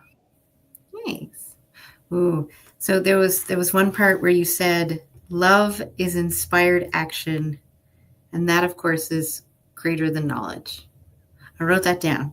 I was like, I just need to remind myself that sometimes I will get caught up in doing the thing because I think I'm supposed to do the thing, even though it may partially be inspired. If I don't feel that love along with it, that joy along with it, is it really my inspired action? It just reminds me to question that.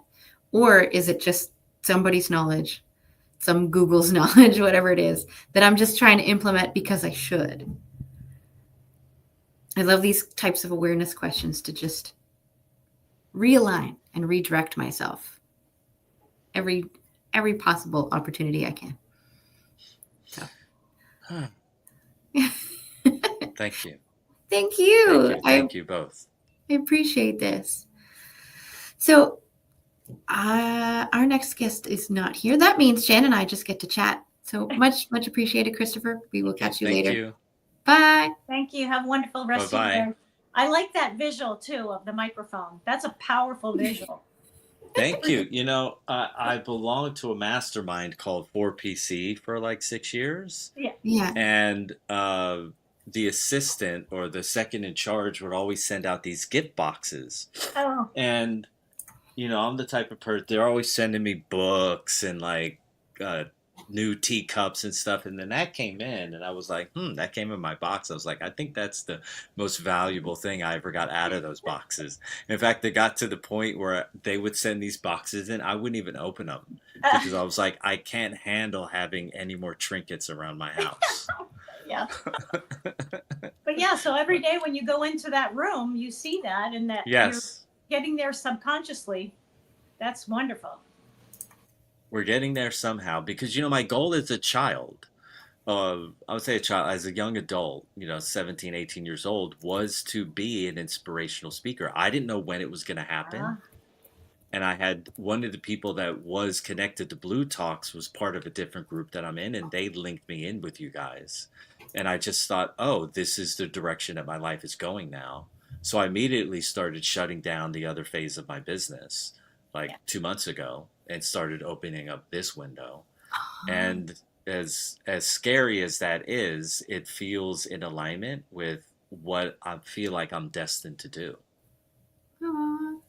So you two are you're really sort of like the second big step that I'm taking in this journey. So I'm grateful to be able to have it with two women who are as kind, as generous, as thoughtful, and as aware around what it is they really want to do with their life and how they want to impact the world. So thank you so much. You're welcome. I will gracefully bow out now, and thank you for your time and your energy and your consciousness and your love. You're welcome. See you later, Chris. Bye-bye. Okay, so I sent a reminder email and be like, we're ready for you, next guest. Because sometimes time zones. So until then, I'll just refresh just in case. Cool. You and I get to chat. What would you like to chat about, Jan? Well, I'll tell you what, I was just thinking that maybe Corey should think about investing in those little microphone things. It looks like a tiny little award because it had the base. It does, with a microphone on it. And I'm like, I was thinking to myself, everybody that does a Blue Talk, like at a location, you guys should just like hand those out at the end. And I mean, Thank you for coming. Thank you for coming. Yeah, exactly. They can even be smaller things, some other thing with a microphone, or like those antique type of microphone looking. Oh, bring it down. That way that could make it different from that. Yeah. But I'm all about those visual things. I mean, even during the boot camp, when Corey said about doing a mission statement and keeping it somewhere where you can see it, have a little tiny microphone somewhere where you can see it. So, and I love that he had it right against under his mouth on his picture. Cause I'm like, these are my lapel mics, but I mean, to put a lapel mic up here and no. And then this shirt, I don't know. I thought it would flop too much. And then yesterday it kept rubbing and I'm like, no, we're not doing it. No, but this, the little, I don't know, you should be able to get a bunch of little statues of microphones or something. But now, one of the things Corey's thought about doing is having a Blue Talks Awards. I don't know where he's at in the planning of that, but the idea has been presented. And it's like, ooh, we could win awards. So then there you go. Now you can instead of getting the little one that you get when you go and do your Blue Talk. Yeah. If you get an award, it becomes a bigger one. You can put it like next to your little tiny one that you got at first, and you see how. Yeah. Oh, they just get bigger. So our next guest is behind the scenes. Just give me a thumbs up, Lainie, if you're ready. Okay, I need to know what the quote says because it's going to drive me crazy. What does it say on the wall behind you? Oh, it says we cannot solve our problems with the same thinking we used when we created them. Sorry, I am blocking it. I didn't realize it. I thought it would be prominently displayed. Einstein. Yes, I love it because it's the foundation of all that I do. Ooh, oh, this could be a very interesting conversation. I already liked you before this. I only met you a couple times during networking. I was like, every time you talk, you're always bringing up really insightful things. I was like, I need to learn more about this lady. I appreciate that. Thank you. I was so excited when I saw you on the schedule. I was like, yes. I'm here. I'm a little nervous because the last 20 minutes has been very nerve-wracking trying to get my system online. I thought it was all set up. And then, when it was showtime, it was not. To make you feel a little better, I host this 5 days. It used to be about 5 hours a day. It's intense. So 2 years ago, when I was technically homeless and like sleeping on a friend's couch and like all the stuff and things, I only had a suitcase worth of stuff with me. My laptop died 20 minutes before going live on a Monday. I'm like, oh my God. And I don't mean the battery died. I mean, the whole computer just decided we're never turning on again. So I'm like, panic. So what'd you do? Thankfully, my husband also had his computer set up, and thankfully he had a camera just in case I ever needed to use, during COVID, when my daughter was doing homeschooling with the Zoom calls for school, all that crap. So I could just pop on his. None of it was set up very well. The sound was horrible, but we got through it, and that's all that matters. Yeah. You muddled through. I'm kind of feeling a little bit of that way about myself because this is my first podcast. So I too am going to muddle through it. I'm letting you know right now. Okay. We're gonna high five you right now. And all the audience, ladies. I'm going to ask you to do the same thing. High five your screen because this is exactly what I want to showcase is people who are in every single stage of sharing their message, whether they're just thinking about what kind of message they might have, or they're finally at the point where they're saying to themselves, I think I'm ready to start saying it to other people. Yeah. Or maybe they're stepping on their first stage. So yes, celebrate. Thank you. I appreciate it. I've been cobbling it together. So this is my first time kind of going publicly in this, to this magnitude. Okay. So we'll start with a deep question and then just pretend we're on somebody's couch having a casual conversation. That's also TV appropriate. Okay. Right. But here's my opener, because many times, and I don't think you're at this point yet, but many times people will write down their elevator pitches. They'll memorize them. And then we get this autopilot message that just feels so disconnected. I want this question to just shake that up and to get to the human being behind the business, behind the message. That's really what I want this to be about. It's just you as a human being. You don't have to prepare for that. It's all good. So here's my question. Before we start, hold on one second. I just want to say, I did write some notes down. I will be speaking from the heart, but in full disclosure, I did write some notes down because when we kind of get into it, I just wanted to, I had points that I wanted to make. So if you see me looking down, sometimes I'm looking at my notes. I have notes. Confess. Okay. Great. Well, here's my question. And don't get too nervous. Don't overthink it. Okay. It's just lovely. It's fun. If you could have other people describe you in 3 words, what would you love those 3 words to be? Okay. I'm going to confess. I watched yesterday's Amplify. So I knew this question was coming, but that's not to say that I did not stop to take the time to think about it. It was actually really thought provoking, and I enjoyed the process because I thought to myself, well, what would I say? And what would they say? And I don't know. So I wrote them. I came up with them yesterday, actually, and this morning. And they're going to change every minute. I am too. Yes. Yeah. But I like what I wrote, and what I wrote was authentic. Okay. Or kind of not what I wrote. What I came up with was authentic because I don't know if I want to call it. I don't know if you can call it a cheat, but I didn't intentionally cheat to know the question. But my answer is that I'm a good listener. That's one. Good. We'll just call that one word. Yeah. Good listener. And that I'm helpful. That I offer advice, encouragement, support, and that I'm assertive. Yeah. Yeah. And I would say that bow down to you right now. Thank you. I would say that I've always been all 3 of these things. However, the assertiveness for myself came with my change. So it's actually, I just wanted to bring it up that I thought that was important because I was always assertive towards others, always there to help others and be assertive for them, but I wasn't assertive for myself until I stepped up and made changes in my life. And we'll get to all that, I'm sure. Oh, yeah. I'm going to let you host and lead the way on this. Well, that's where we're going with this anyway, is I like to use those 3 words just as a way to, again, shake things up, but also it tells me so much about who you are as a person, how you like to show up, how you interact with other people, what kind of values you have, all of this information in 3 words before you ever tell me any of this.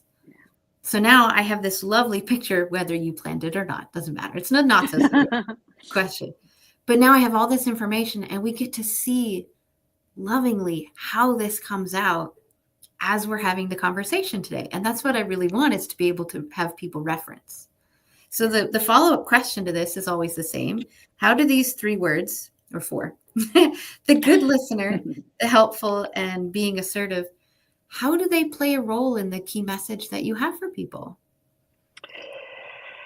I have quite a few key messages, and every single one of these is threaded within, whether it's the helpful advice, encouragement, support, or the assertiveness, or just being a good listener in general. I'd say my first kind of message to the world, as I know you like to describe it, is you don't have to remain stuck. Seek change to inspire action within yourself. If you're feeling stuck, you don't have to do it alone. Find a coach, find a therapist, find some personal growth books, courses, however it is that you learn, whatever your modality is where you best learn, do that. But the most important piece is do something, take action, even if it's uncomfortable. Do it, because if there's a little inkling in your body or your mind that tells you something's off, listen to it. It's there. It's there for a reason. It's pointing you in a new direction. And that could be scary. That could be really scary.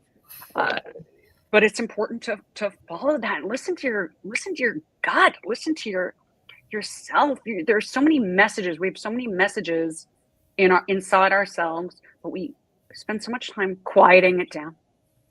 It doesn't feel right. Maybe it's not aligned with what we've been conditioned to believe, what we've been told throughout our lives. What's important is to embrace yourself.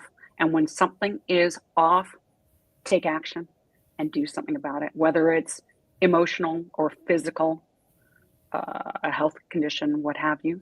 Do something. It doesn't benefit you to shove your head in the sand or sit on your hands, right? And do nothing. This is about taking action and empowering your life and really fully appreciating who you are, or at least getting to that point where you then can fully appreciate who you are. I think so many of us, we don't do it. We don't take the time. We don't feel worthy. Yeah.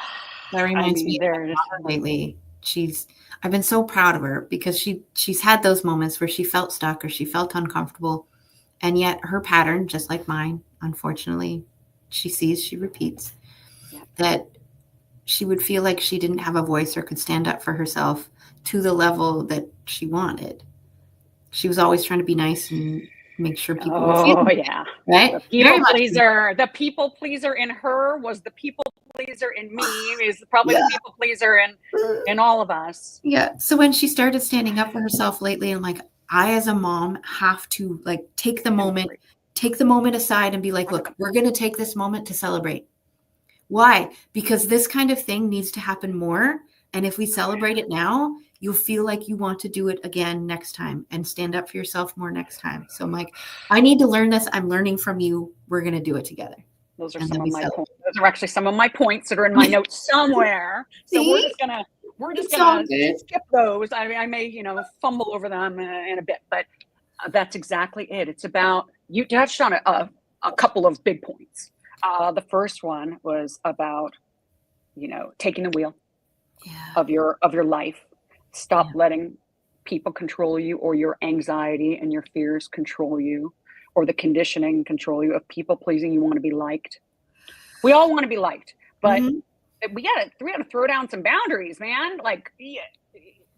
There's being liked, and then there's being, there's catering to everybody, right? Yeah, used. It's terrible. That is not the way to live.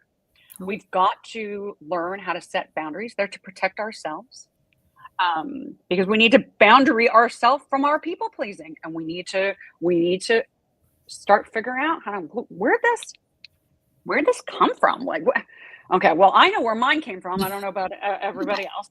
I know exactly where it came from, and it came from trying to receive love in a chaotic home where love didn't feel accessible, being myself. So what did I do? I changed. Yeah. Not for the best. I got away from who I was. I became inauthentic, and that over so many years became habitual. It was rigidified. And so that people pleaser in me was, I thought it was my personality. Mm-hmm. I do like to help people, but to a degree, when I was at that point in time, for the first 30 plus years of my life, by the way, that point of time is it's quite expansive. That was, you have to figure out where to draw the line, because there's a point where you lose yourself, and that's where I was. We can go into it further if you want, but at this point I want to bring up the second point, which is the celebration. Celebrate the wins. We always think about celebrating the big wins, which are great. Absolutely, we should celebrate those. But it's about the small wins. It's about those small. Man, life is those small wins. If you're not stopping and noticing the small wins, you're just waiting for the big wins. Forget it. You're never going to find joy. You're never going to have happiness. You're never going to be peaceful, because you're always just waiting for the big. Life is about the small things. It's about the small things. It's the small lessons. It's the small victories. We need to celebrate every single one of them, particularly in ourselves. My God, just talking about your daughter and how she stopped with the people pleasing and started being assertive. People are so afraid to do that. They're so afraid of that change. They're they have a tremendous amount of anxiety about it. The mind likes to keep us safe. Mm-hmm. And when they make a change and be courageous, I almost want to say that I coach in courage, because I coach in anxiety, but courage is absolutely just as important. Mindset, courage, anxiety. It's about being courageous in everything we do. We have to be courageous. We have to be courageous. We have to assert ourselves, and we have to figure out what our intentions are and align with that intention in every action we take. And it will require courage and assertiveness. Every action we take needs to be aligned with our intention. These points are so important. This is what creates a life worth living. It's not the material. I like some nice material things. I'm not going to pretend that I don't. But those material things, the joy they bring is fleeting. It's about honoring yourself and discovering who you are and taking time to reflect. Take a look inside. Who am I? Who am I? And am I being courageous? And once you do that that first courageous act, you realize, oh, it's not that hard. Oh, I pat myself on the back. I really like this. I like the way it feels. And it's those baby steps. I do. Right? Good job, Laura. I love that. I was like, wait, I'm just going to do it. And then I realized I felt it. I was like, oh, I need to keep doing that. Yeah. Okay. I literally pat myself on the back. I do it all the time, because life is about celebrating those small wins, and those small wins add up, right? They add up over time, and there we go. Suddenly we've become our best self. It's the small, courageous steps, those little wins. Life is about those little wins. Yes. There's another thing you can do instead of just this. I used to do some seminars for women's groups, and I did one once for women that were working on weight loss, and I taught them about the Wonder Woman stance. Yes. And you just take that Wonder Woman stance for 2 minutes, and it makes you feel powerful. The other part, that's another added part to that, is if you can physically do it, because there's some people that can't, is to squat down on the floor. You're standing in that pose, touch your fingers to the floor, squatting down, and then coming up like this, and doing that a few times with a big breath out and then stand, because then you have a physical reaction in the body too, because you've gotten more oxygen, more energy flow into your body, so that when you're then standing there, you can feel that surging in you. So I love it. I was not aware of that. Almost like a burpee pose. Oh, That's right. I not do know complete. the Superman, You're the still Superwoman. I love. You're still standing, no burpee. Oh, okay. Don't Sorry. scare people with it. Okay. Listen, don't scare people I don't with like burpee. burpees. All right. Because people hate burpees. I like them, but some people hate burpees. But anyway, no. Just squat down, touch your fingers, and then stand right back up. And then breathe out as you do it, like, do that a few times. You can actually do that in the afternoon instead of having a cup of coffee too, and it makes a huge difference. But then standing there and just feeling the energy surging in your body. I love it. The Superwoman or Wonder Woman pose. Yeah. Yeah. See, Another one that's really good. Another one that's really good that makes you feel powerful, at least it does for me, is the VOO, the pushing. Yeah. You push away. Woo! You push. And there's something about the energy of just pushing, railing against something, a wall, a barrier, right? You can even imagine it being a barrier. Pushing it with energy, and it brings you so much energy, just like the Wonder Woman stance or the superhero stance, or however you want to go, and this non-burpee and this non-burpee thing, right? Okay. Yeah. Well, I love these. You're mentioning that. I mean, I taught people martial arts for karate, Japanese Okinawan karate, punching for 35 years. So there's a tremendous amount of strength in punching, and you don't even have to connect with anyone. Just that action of doing it is right, because so the connection is within yourself, right? Yes. The connection is in your, doesn't need to be against a material something. And to be honest with you, just from a martial arts perspective and a traditional perspective, you train not to use it. Yes. That's why you train, because you don't ever want to use it. Be trained. My son is a kickboxer. And his coach has always said to him, when there's a fight, when there's trouble, first thing you do is walk away. Exactly. Yes. You train not to use it. He could do some damage, right? Yeah. But he chooses not to. He chooses to be a peaceful warrior. That's right. Yeah. That's a great book. Actually, he might like it. Way of the Peaceful Warrior. Way of the Peaceful Warrior. I have it somewhere. I should give it to him when he's when I see him. He's in college, so when I see him next, I will or I'll recommend it to him. He'll like that. Way of the Peaceful Warrior. He'll like it. Yeah, that's a great book. I agree. Exactly. Yeah, it's about self-control. Right. Yeah, it's about self-control. I read it a while ago, but I recall that it was about self-control, and I'm sure it has many other lessons, but I felt like it was chock full of lessons.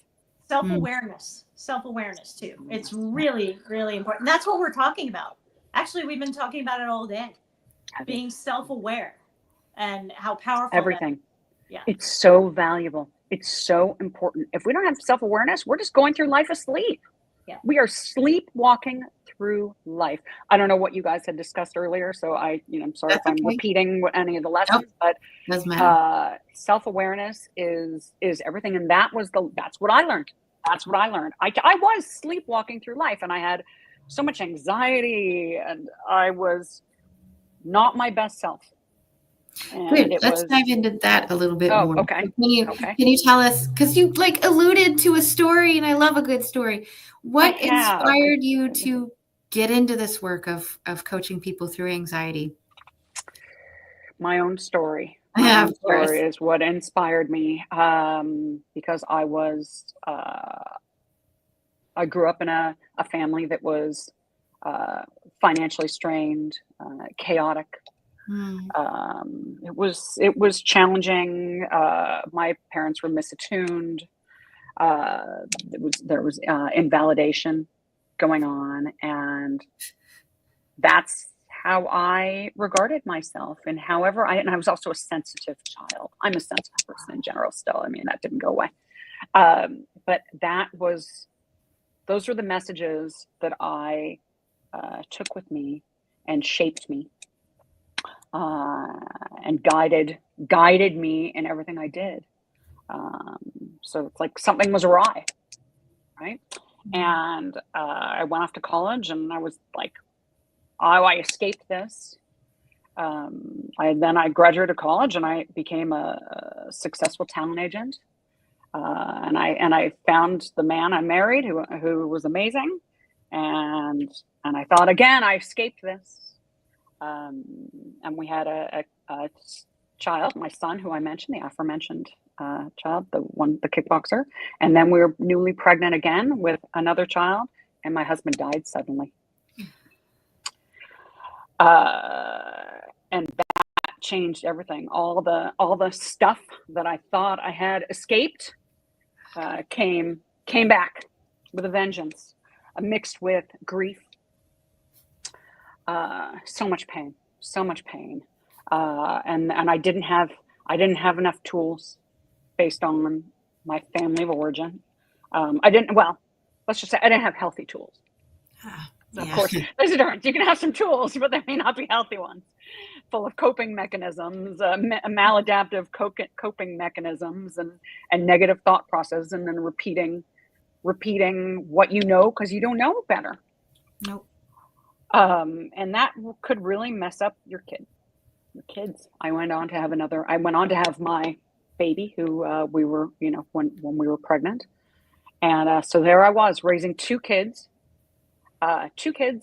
all alone with bad tools, and in grief, in pain, so much pain.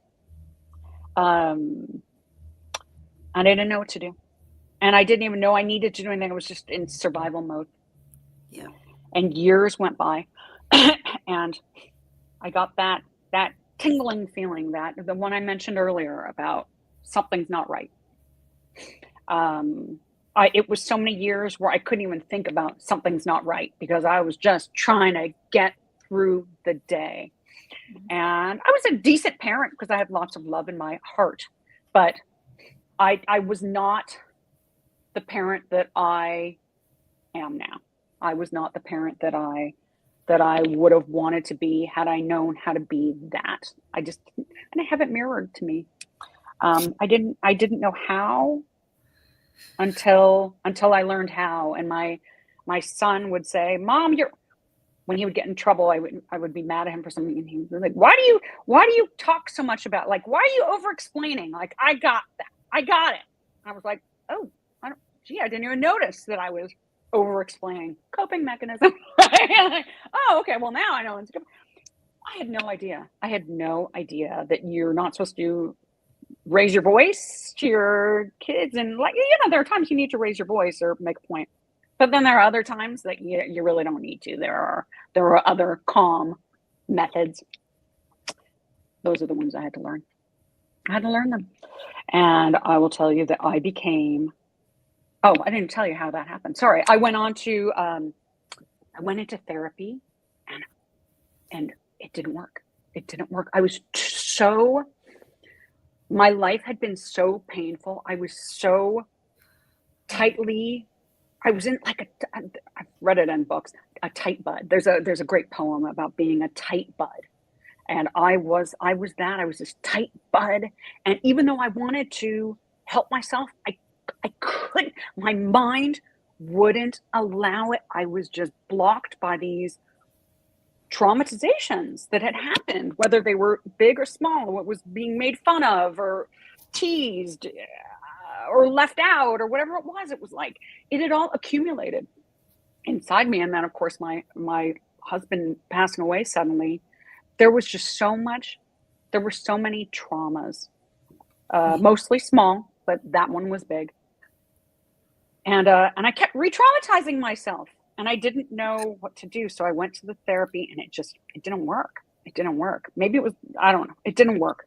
And then I ended up finding, a few years later, I found a coach, and she is the one who brought it all to the surface. And she was able to show me, or we worked together, we collaborated and worked together for me to see all the things. I don't know if you can hear that. Sorry, I keep getting texts. My apologies. All the things that I don't want to say. I don't want to use the expression "were wrong with me," But all the things where my mind was berserk, I was not, things weren't wired properly. There's a better way to say it, but that creates an image. And I needed rewiring, and I needed to learn. There were so many lessons I needed to learn. And the first thing was going back and taking a look at what I came from. And it was awareness. It was awareness that was my first step in moving forward. It was like, wait, I don't have to carry the burdens of our family secrets, and I don't have to keep. By the way, I was like almost 40 years old. So now we're talking. We're almost 40 years in, and I was like, I don't have to live this way. Wait, I don't have to live this way. Exactly, mind blown. What? Wait, what? I have agency. I can be different. Oh, this is amazing. So I was like, I hit the ground running, right? Like that. Once I saw it, there was no turning back. There was no going back.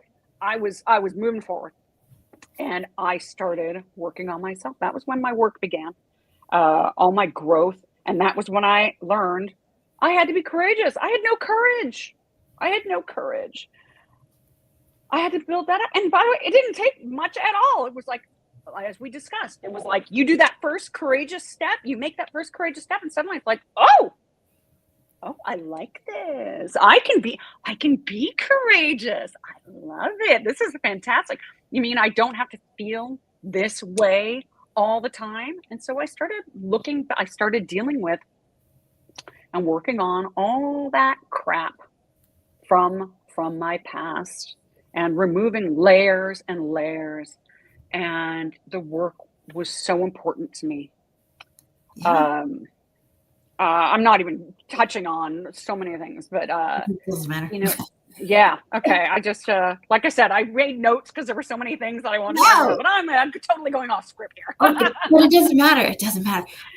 You mentioned the word agency, and it felt super important to you. Can you explain to me what agency means to you? I don't need the dictionary definition, but like, what does it look like in your life? To me, agency is like the ability to do what I feel is the right thing to do, and that I don't need to be constricted by other people's rules and other people's opinions of me that I don't even want to know.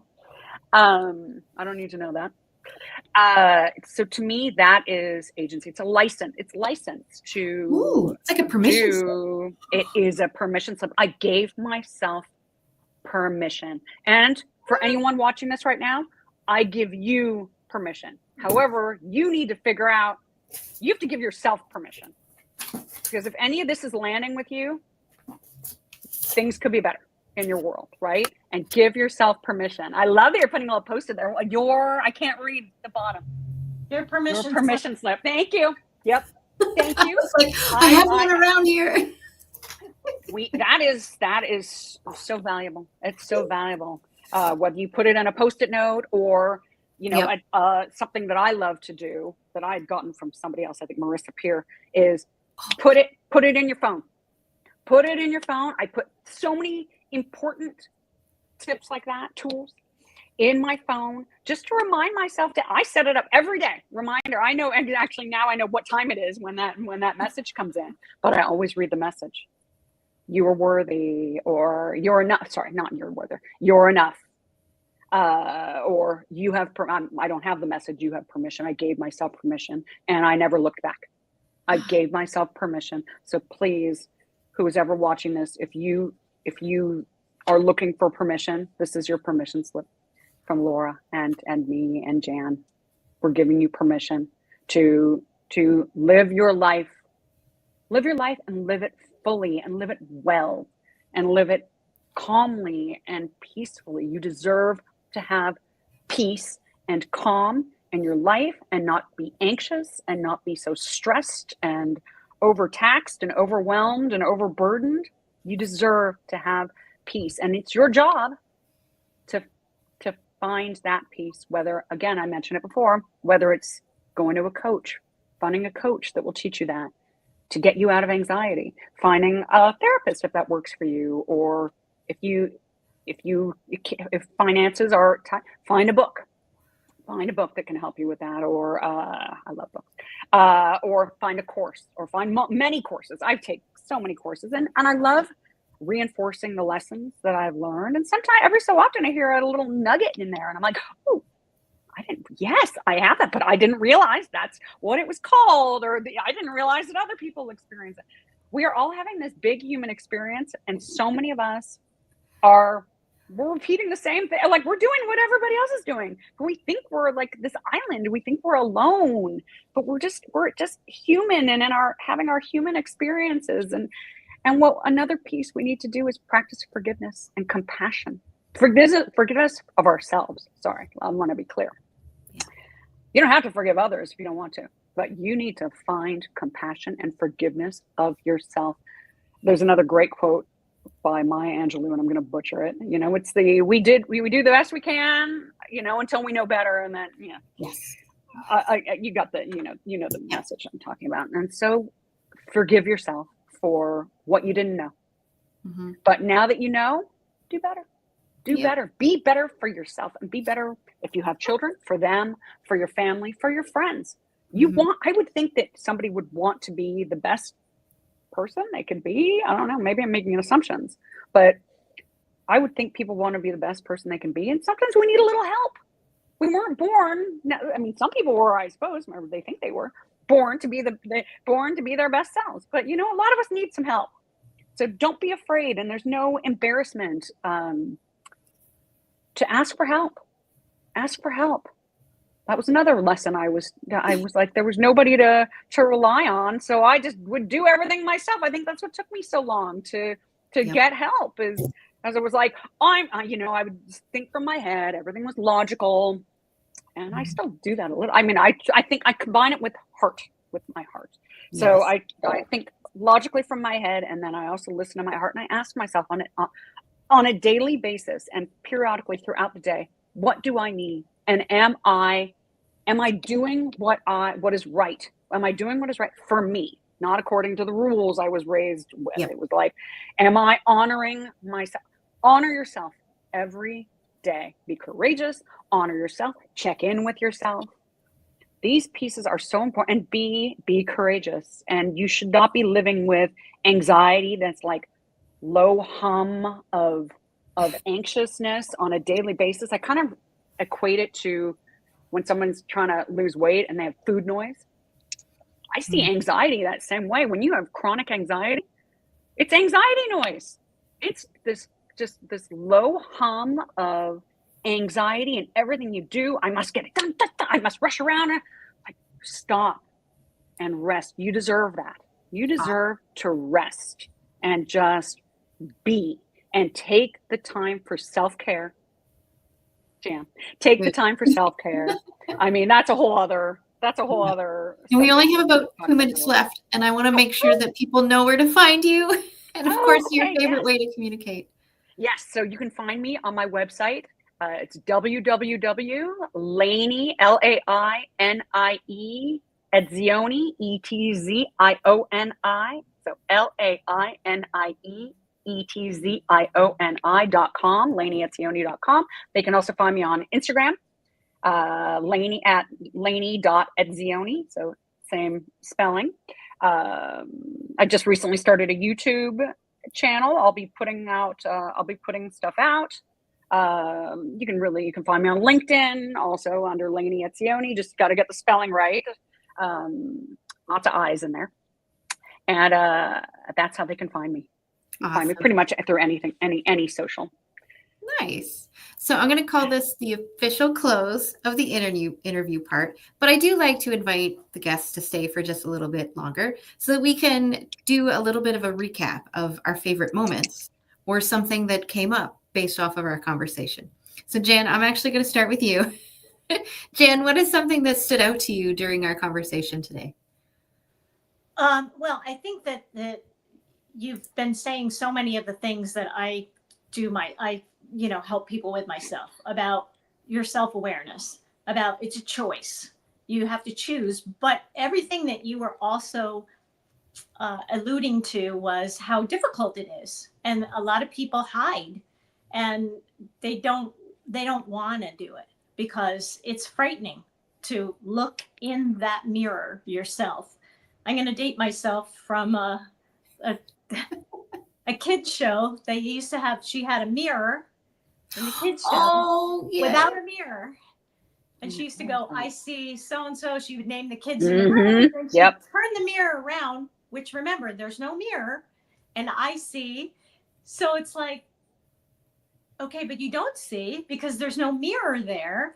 But at the same time, it's sort of a metaphor. Like we're afraid to look at what's in that mirror. And you have to be courageous to look at what's in that mirror. Because on the other side of doing all the work, look at the difference in yourself now versus the way that you were. I mean, the people around you, you described the 3 words that you would hope people would say about you. And I'm sure they are saying those things. So there's this tremendous difference. So the work is worth it. That being courageous and working. And we had another guest earlier that had done a 5K. She never thought she'd going to be able to cross the finish line of the 5K. But when she crossed it, and at one point in the race, she didn't want to do it, but she crossed that finish line. And I used to tell my students, my martial arts students all the time, no one can take that away from you. Once you do that work and you face that fear and you achieve a small thing, they can't take it away from you. And you just build on it. You keep building on it. And that's what I like about your message. You just keep building on these little things. It's like that book, Don't Sweat the Small Stuff. And it's all small stuff. That's what it is. It's all small stuff. These little things that lead to the next thing, the next thing, the next thing, the next thing. That have a seismic impact, right? I all those small things, when you work on them, they have a seismic impact that makes life worth living. Absolutely. And we're talking when Laura and I started out a while ago now, but we started out and I was saying about subjective well-being. This is you, every single one of us. We know whether we're living a good life or not. I mean, I could say to you, Lainie, oh, you're living such a great life. And you might not be feeling that way right now. Do you know what I'm saying? Like we have to decide that we're living a good life. And but that's part of that self-awareness again. You revert back to that. You know something's off, that, you know, on the back of your neck, that hair stands up and you go, I know something's off here. But it's the taking the courageous step to do something about it. And so many of us don't do that because we're afraid of what's going to happen. Because it's hard. It's hard, right? We don't want to challenge it. We'd rather be in our little comfort zone, which comes from anxiety. Yeah. It comes from anxiety. It's easier to just remain small and safe because that's what our brain wants us to be for thousands of years. It goes towards safety. But the truth of the matter is life and growth happen in stepping outside of that and being courageous. It's so important. And we could talk about this for a while, but I do need to make sure that we continue. We only have like 1 minute left, but we have 2 people left. So Lainie, what's something that stood out to you today in our conversation? I had my own growth. I started the conversation and said, I made a bunch of notes and I wanted to bring up all these points. And you know what? I off-roaded it. I did not go to my notes. I think I looked at them once or twice, but I stepped outside of my comfort zone, exactly as we discussed. And I just followed my heart. And I love that. And one other thing, sorry, I forgot to mention that I am and I think it mentions it on the post, but I'm an anxiety management expert. So if anyone is interested in looking for anxiety help or really mindset, courageousness, they can reach out to me, please, through my website or through social media, as I've mentioned before. So my little insight is a reflection back to you, Lainie, based on our conversation. So I'm not sure if you did notice the growth a little bit, but I'm going to show you the clarity that happened just in the conversation. So you described to me that you basically help people when they are in the escape mode, the survival mode. You're using the words of grief and pain, which still are kind of generic, but those words of escape and survival, that kind of gets more to the core of that feeling that people get when you specifically talk about anxiety. And also the image of the tight bud having the huge trouble of letting go. Cool. Now we have some sort of semblance of what your ideal audience is feeling at this point in time. But now you said the perfect word that is the equal and opposite to that. It's that agency. And when you described to me what agency really meant, it was the ability to do what I feel is right. It's that license. It's that permission slip, the peace and the calm. So now we have that equal and opposite emotional pattern behind those things that you shared of your key messages. You don't have to remain stuck. You're not alone. Embrace who you are. Celebrate your wins and have aligned, intentional action. I love that. Right? This is your first podcast, but like I casually brought you through a way so you could get to a point to give me the words so I could reflect this back to you at the end that helps you gain that clarity as you move forward. Thank you for that. Yeah, this is my gift to you. Thank you. Received. Thank you. Yes. So then I'm going to wrap up the day here. Lainie, I do ask that you stay with us. We'll do a little check-in afterwards. But for everybody watching, thank you so much for joining day 2 for Blue Talk's Amplify Your Message. I am your host, Laura. And thank you to my guest co-host today, Jan, and of course, all our guests, everyone watching live and on the replay. Join us at the same bat channel, same bat time tomorrow for day 3. So you'll find us on Facebook, on LinkedIn, and on YouTube at 10 a.m. Eastern till right now. It's almost 1:50 Eastern time conversion in my head. So I will see you tomorrow. Much love. Have a wonderful day, and I will see you tomorrow. Bye, everyone. And then we sing and dance as I click end stream. Ready? End stream.